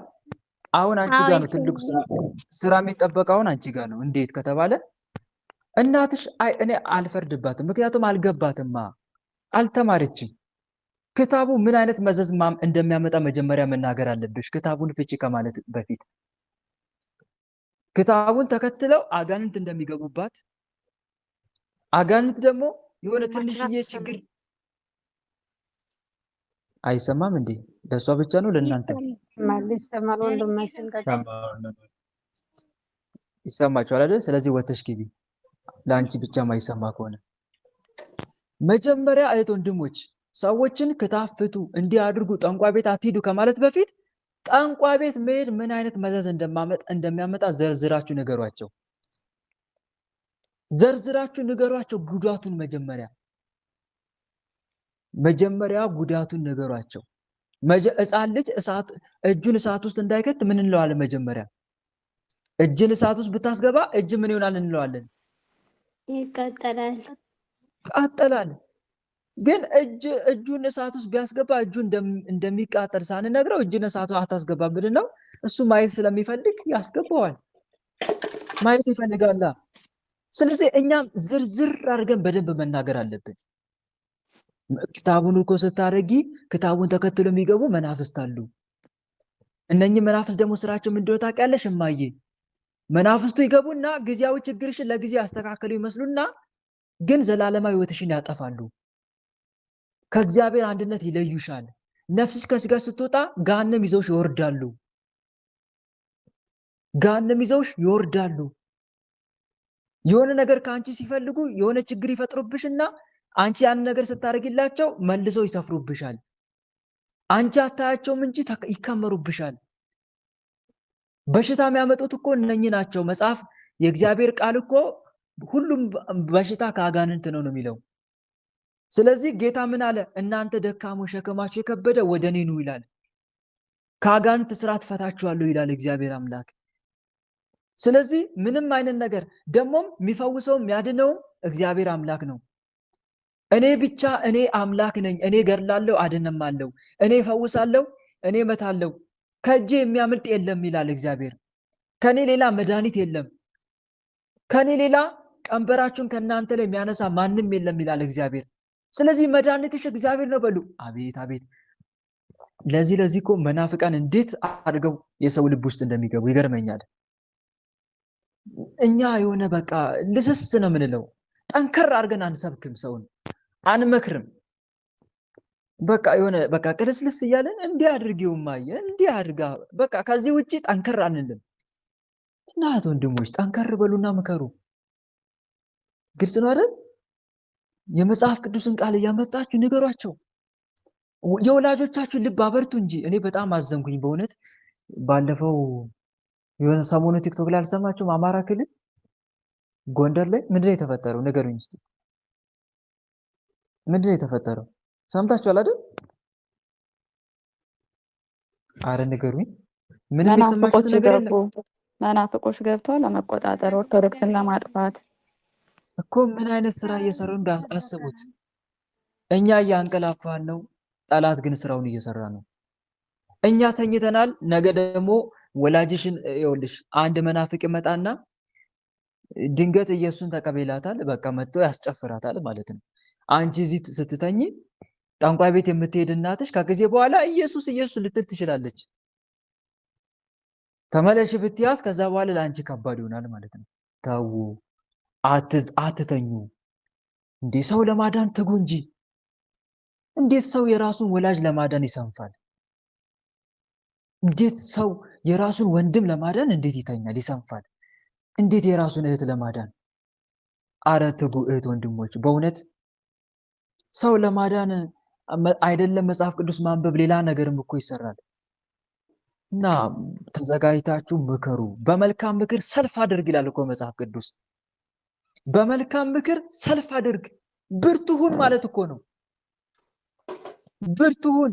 ያ ሰው እስኪመለስ ድረስ እንዳትለቀው ማለት እኮ ነው። እንዳትለቀው እስክትመልሰው ድረስ ተከታተለው። እግር በእግር እየተከታተልክ ህይወቱን አጥናው እስኪመለስልህ ድረስ፣ ወደ መስመሩ እስኪገባ፣ ፊቱን ወደ እግዚአብሔር እስኪያዘነብል ድረስ፣ እግዚአብሔርም ጋሻ እስኪያደርግ ድረስ ድከምለት እኮ ነው። ቅዱስ ጳውሎስ ደካሞችን እጠቅም ዘንድ ለደካሞች እንደ ደካማ ሆንኩ ይላል። እኔ ይገርመኛል ቅዱስ ጳውሎስ ጥንካሬው፣ ብርታቱ። አውቆ ሰው ለማዳን ምን እንደሚያደርግ ታውቃላችሁ? የታመመ ይመስልና ታማሚዎች ጋር አብሮ ይቀመጣል። ታማሚዎች ጋር አብሮ ይቀመጥና በሽተኛ መስሎ እንደነሱ ያቃስታል፣ ይጮሃል። ከዛ በሽተኞችን ጠጋ ይልና ምን እንደሚላቸው ታውቃላችሁ? እንዲህ ይላቸዋል፣ እናንተ ኢየሱስ የሚባለው ሰው ኢየሱስ የሚባለው ጌታ በሱ ሲያምኑ ይዳናል ሲባል ሰማሁ እኮ ይላቸዋል። በኢየሱስ ካመናችሁ ይዳናል ይላቸዋል ለበሽተኞች። ጠጋ ብሎ እኮ ነው ስለ ኢየሱስ ሰምቻለሁ ሲላቸው በስሙ አምነ ዳና ይሉታል። ከዛ በኋላ አልታመመም አይደል? ብድግ ብሎ ዳንኩኝ፣ በጌታ ያምናለሁ እኔ ዳንኩኝ ብሎ ሲነሳ የዚህ ሰዓት እነሱም የሱን መዳን ተመልክተው እኛም እናምናለን ሲሉ ወዲያው እግዚአብሔር አምላክ በሽታውን ከነሱ ላይ ያነሳላቸዋል። ኢየሱስ ክርስቶስ በሽታውን ከነሱ ላይ ያነሳላቸዋል። ከዛ እኛም ዳን ብለው ይነሳሉ። የተጠቀመውን ጥበብ ተመለከታችሁ አይደል? እንዲያምኑ እንዲህ አይነት ሲስተም ይጠቀም ነበረ። ቅዱስ ጳውሎስ አንድምታ ወንጌል ላይ ይናገራል። የቆሮንቶስ አንድምታ ወንጌል ላይ እስከዚህ ለደካሞች እንደ ደካማ ሆንኩ ይላል። ሁሉን አድን ዘንድ በሁሉ እንደነሱ መሰልኩኝ ይላል። እናንተስ ለምንድን ነው የማትተጉት? ሰውን ከስህተት የሚመልሰው እንደ ከዋክብት ይደምቃል ይላል እኮ። እና ፕሊስ ወንድሞች ድከሙላቸው። ለገዛ ወላጆቻችሁ ድከሙ፣ ለወንድማችሁ፣ ለእህታችሁ፣ ለእናት ለአባታችሁ ትጉ። ደግሞም ዝም ብሎ በደረቁ አትምከሩ። ቅድም እንደነገርኳችሁ የመጽሐፍ ቅዱስ ቃል እየተጠቀማችሁ እናንተ ደካሞች፣ እቺን ጥቅስ ሰወዳት፣ እናንተ ደካሞች ሸክማችሁ የከበደ ወደ እኔ ኑ፣ የህመም ሸክም የከበደ እናንተ እዚህ ጋር ትጨምራላችሁ። ሸክማችሁ የከበደ የምትለዋን ቃል ላይ ትጨምራላችሁ። ምን እያላችሁ? የህመም ሸክም የከበዳችሁ። ለምሳሌ ወላጅ በህመም ነው እየተሰቃያለው። ስለዚህ ምን ብላችሁ ነው የምትሰብኩት? የምን ሸክም የከበዳችሁ ንገሩኛ። የህመም ሸክም የከበዳችሁ ትላላችሁ እናንተ። በምንድን ነው የከበዳችሁ? ኑሮ ነው የከበዳችሁ? የኑሮ ሸክም የከበዳችሁ፣ ከሰው ጋር አልተስማሙም፣ ሰላም ያጣችሁ እያላችሁ ትጨማምሩበታላችሁ እዛ ላይ ማለት ነው። መጨመር ሳይሆን ማብራራት፣ ሰፋ ታረጉታላችሁ ያንን ጥቅስ። እናንተ ደካሞች ሸክማችሁ የከበደ ሁሉ ወደ እኔ ኑ፣ እኔም አሳርፋችኋለሁ፣ ለነፍሳችሁ እረፍት ታገኛላችሁ። እማዬ እረፍት ትፈልጊያለሽ? ነይ ወደ መድኃኒዓለም ነይ። ችግር ገጠመሽ? በትዳር ሰላም ማግኘት አልቻልሽም? ነይ ወደ መድኃኒዓለም። ምን ችግር አለ? እና እንዲህ እያልሽ ምከሪያት። ግልጽ ነው። የለም ግን ለምን እንደሆነ እንጃ በቃ ድፍንፍን ብሎብናል። እኛ በተለይ ቅዱስ ጳውሎስ አዚም ያደረገባችሁ ማን ነው ይላል። የገላትያ ሰዎችን እኮ ሲወቅሳቸው ነው። እናንተ የማታስተውሉ የገላትያ ሰዎች በዓይናችሁ ፊት ኢየሱስ ክርስቶስ እንደተሰቀለ ሆኖ ተስሎ አዚም ያደረገባችሁ ማን ነው? ማን ነው እንደዚህ በቃ ጅስብ አድርጎ ያስቀመጣችሁ?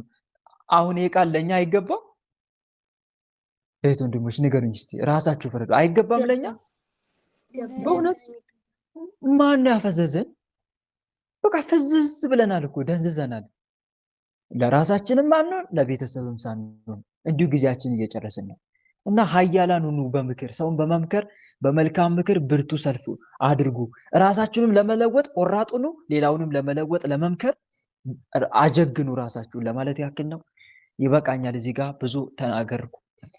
የሰማነውን ቃል መድኃኒዓለም በልባችን ጽላት ላይ ጻፍልን፣ በአእምሯችን ላይ ያሳድርብን። እኛ ተለውጠን ሌላውን የምንለውጥበት ብርታትና አቅም ይስጠን መድኃኒዓለም። እንደ እግዚአብሔር መልካም ፈቃድ ነገ ከነገ ወዲያ እንቀጥላለን። ለነበረን ጊዜ አምላካችን ልዑል እግዚአብሔር ስሙ ከአጽናፍ እስከ አጽናፍ ለዘላለም የተመሰገነ ይሁን፣ አሜን። በሰማነው ቃል በተማርነው ትምህርት 30፣ 60፣ 100 የምናፈራ አድርገን የስሙ ቀዳሽ የመንግስቱን ወራሽ ለመሆን ያብቃን፣ አሜን። ወስብሐት ለእግዚአብሔር ወለወላዲቱ ድንግል ወለመስቀሉ ክቡር። ይቆየን። ሁላችንም ለጸሎት እንነሳ። በልዑል እግዚአብሔር ፊት መቆማችን እናስተውል። መላ ሰውነታችንን በትምህርተ መስቀል 3 ጊዜ እናማትብና መርሐ ግብራችንን በጸሎት እንዝጋ። በስመ አብ ወወልድ ወመንፈስ ቅዱስ አሐዱ አምላክ አሜን። በስመ አብ ወወልድ ወመንፈስ ቅዱስ አሐዱ አምላክ አሜን። በስመ አብ ወወልድ ወመንፈስ ቅዱስ አሐዱ አምላክ። ቅዱስ እግዚአብሔር፣ ቅዱስ ኃያል፣ ቅዱስ ሕያው፣ ቅዱስ ኤልሻዳይ፣ ቅዱስ አዶናይ፣ ቅዱስ ጸባኦት፣ ቅዱስ ያህዌ፣ ቅዱስ ኢየሱስ፣ ቅዱስ ክርስቶስ፣ ቅዱስ አማኑኤል፣ አቤቱ ሰማይና ምድርን የፈጠርክ ጌታ የሚታየውን የማይታየውን ዓለም የመሰረት ቅድመ ዓለም የነበርክ አሁንም ያለ ዓለምንም አሳልፈ የምትኖር የዓለም አዳኝ የዓለም መድኃኒት መድኃኔዓለም ኢየሱስ ክርስቶስ ሆይ ሳይገባን እንደ ኃጢአታችን እንደ በደላችን ብዛት ሳትመለከተን እንደ ምሕረት እንደ ቸርነት ብዛት ተመልክተ መርሃ ግብራችንን በሰላም አስጀምረ በሰላም ያስፈጸምከን ለዚህ ሰዓት የሚያደረስከን እናመሰግናለን። ምስጋና ይሁን ለአብ፣ ምስጋና ይሁን ለወልድ፣ ምስጋና ይሁን ለመንፈስ ቅዱስ ዛሬም ዘወትርም ለዘላለሙ አሜን። ምስጋና ይሁን ለአብ፣ ምስጋና ይሁን ለወልድ፣ ምስጋና ይሁን ለመንፈስ ቅዱስ ዛሬም ዘወትርም ለዘላለሙ አሜን። ምስጋና ይሁን ለአብ፣ ምስጋና ይሁን ለወልድ፣ ምስጋና ይሁን ለመንፈስ ቅዱስ ዛሬም ዘወትርም ለዘላለሙ አሜን። አቤቱ አምላካችን ቸሩ መድኃኔዓለም እንደ ኃጢአታችን እንደ በደላችን ብዛት ሳትመለከተን እንደ ምሕረት እንደ ቸርነት ብዛት ተመልክተ ለዚህ ያደረስከን ስለ ድንግል ማርያም ብለ ቀሪውን ጊዜያችን እንድትባርክልን ሰዓተ ማልቱን ባርከ ቀድሰ ሰላም እንዳዋልከን ሰዓተ ሌሊቱን ባርከ ቀድሰ ሰላም አሳደረ የነገ ሰው እንድትለን ቅዱሱ ገናናው ስምንም ለማመስገን እንድታበቃን ልባችንም ለጽድቅ ስራ እንድታነሳሳልን ወደ ቀናው ወደ ምሕረት ጎዳና እንድትመራን ፍጻሜያችንም እንድታሳምርልን በኃጢአታችን በበደላችን ብዛት ቅዱሱ ገናናው ስምን መጥራት ባይገባንም እንደ ምሕረትህ እንደ ቸርነት ብዛት እንዲህ እያልን ወደ አንተ እንማጸናለን። አባታችን ሆይ በሰማያት የምትኖር ስምህ ይቀደስ፣ መንግስትህ ትምጣ፣ ፈቃድህ በሰማይ እንደሆነች እንዲሁም በምድር ትሁን። የዕለት እንጀራችንን ስጠን ዛሬ፣ በደላችንንም ይቅር በለን እኛም የበደሉንን ይቅር እንደምንል። አቤት ወደ ፈተና አታግባን ከክፉ ሁሉ አድነን እንጂ መንግስት ያንተ ናትና ኃይል፣ ክብር፣ ምስጋና ለዘላለሙ አሜን። እመቤታችን ቅድስት ድንግል ማርያም ሆይ በመልአኩ በቅዱስ ገብርኤል ሰላምታ ሰላም እንልሻለን። በሐሳብሽ ድንግል ነሽ፣ በስጋሽም ድንግል ነሽ። የአሸናፊ የልዑል እግዚአብሔር እናት ሆይ ሰላምታ ላንቺ ይገባሻል። ከሴቶች ሁሉ ተለይተሽ አንቺ የተባረክሽ ነሽ፣ የማኅፀንሽም ፍሬ የተባረከ ነው። ጸጋን የተመላሽ ድንግል ሆይ ደስ ይበልሽ። ጸጋን የተመላሽ መመኪያችን ሆይ ደስ ይበልሽ። ጸጋን የተመላሽ አማላጃችን ሆይ ደስ ይበልሽ። ልዑል እግዚአብሔር ከአንቺ ጋር ነውና ከተወደደው ልጅሽ ከጌታችን ከመድኃኒታችን ከኢየሱስ ክርስቶስ ዘንድ ይቅርታንና ምሕረትን ለምኝልን ኃጢአታችንም ያስተሰርይልን ዘንድ ለዘላለሙ አሜን። የእግዚአብሔር አብ ፍቅር፣ የእግዚአብሔር ወልድ ቸርነት፣ የእግዚአብሔር መንፈስ ቅዱስ አንድነት፣ የተወዳጁ እናታችን የመብርሃን አማላጅነት፣ የቅዱሳኑ ረዳትነት በሁላችን ላይ እንደዋለ በሁላችን ላይ ይደር አሜን። አምላካችን አምላካችን በሰላም አሳድረን። አምላካችን አምላካችን በሰላም አሳድረን። ቀኑን በሰላም እንዳዋልከን የሰላም ሌሊት አድርግልን። ቀኑን በሰላም እንዳዋልከን የሰላም ሌሊት አድርግልን። እመቤታችን አማላጃችን ተመልከት ወደኛ። እመቤታችን አማላጃችን ተመልከት ወደኛ። የልጅ ቸርነት ይሁነን መዳኛ። ያንቺ አማላጅነት አይለየን ከኛ። የልጅ ቸርነት ይሁነን መዳኛ። ያንቺ አማላጅነት አይለየን ከኛ። ጸጋ ነሳይነ ወሕይወተ ረከብነ በኃይለ መስቀሉ ለኢየሱስ ክርስቶስ ኪያከ እግዚኦ ነአኩት ነስያነ ጸጋ ዘእመንፈስ ቅዱስ። የፍቅር ባለቤት የሰላም ንጉሥ ሰላማዊ ኢየሱስ ክርስቶስ ሆይ ሰላምን ስጠን፣ ሰላምንም አጽናልን፣ ኃጢአታችንም ይቅር በለን፣ በሰላም ሄደን ወደ የቤታችን እንገባ ዘንድ የበቃን አድርገን ለዘላለሙ አሜን። እትኡ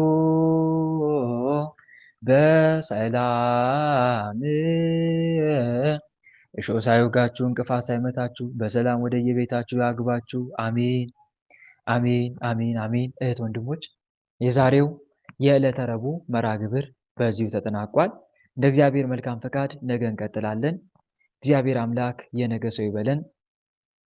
ነገ ጻድቁ አባታችን ቅዱስ ታዲዮስ ወራዊ መታሰቢያ ክብረ በዓሉ ነው። ሐዋርያው ቅዱስ ታዲዮስ ገድሉን መልኩን እየጸለይ ልንማጸን ይገባል። በተረፈ የማረባው የማልጠቅመው ምናምንቴ ወንድማችሁን በጸሎታችሁ አስቡኝ። ደህና አደሩልኝ። እግዚአብሔር አምላክ የነገ ሰው ይበለን። መልካም አዳር። አሜን።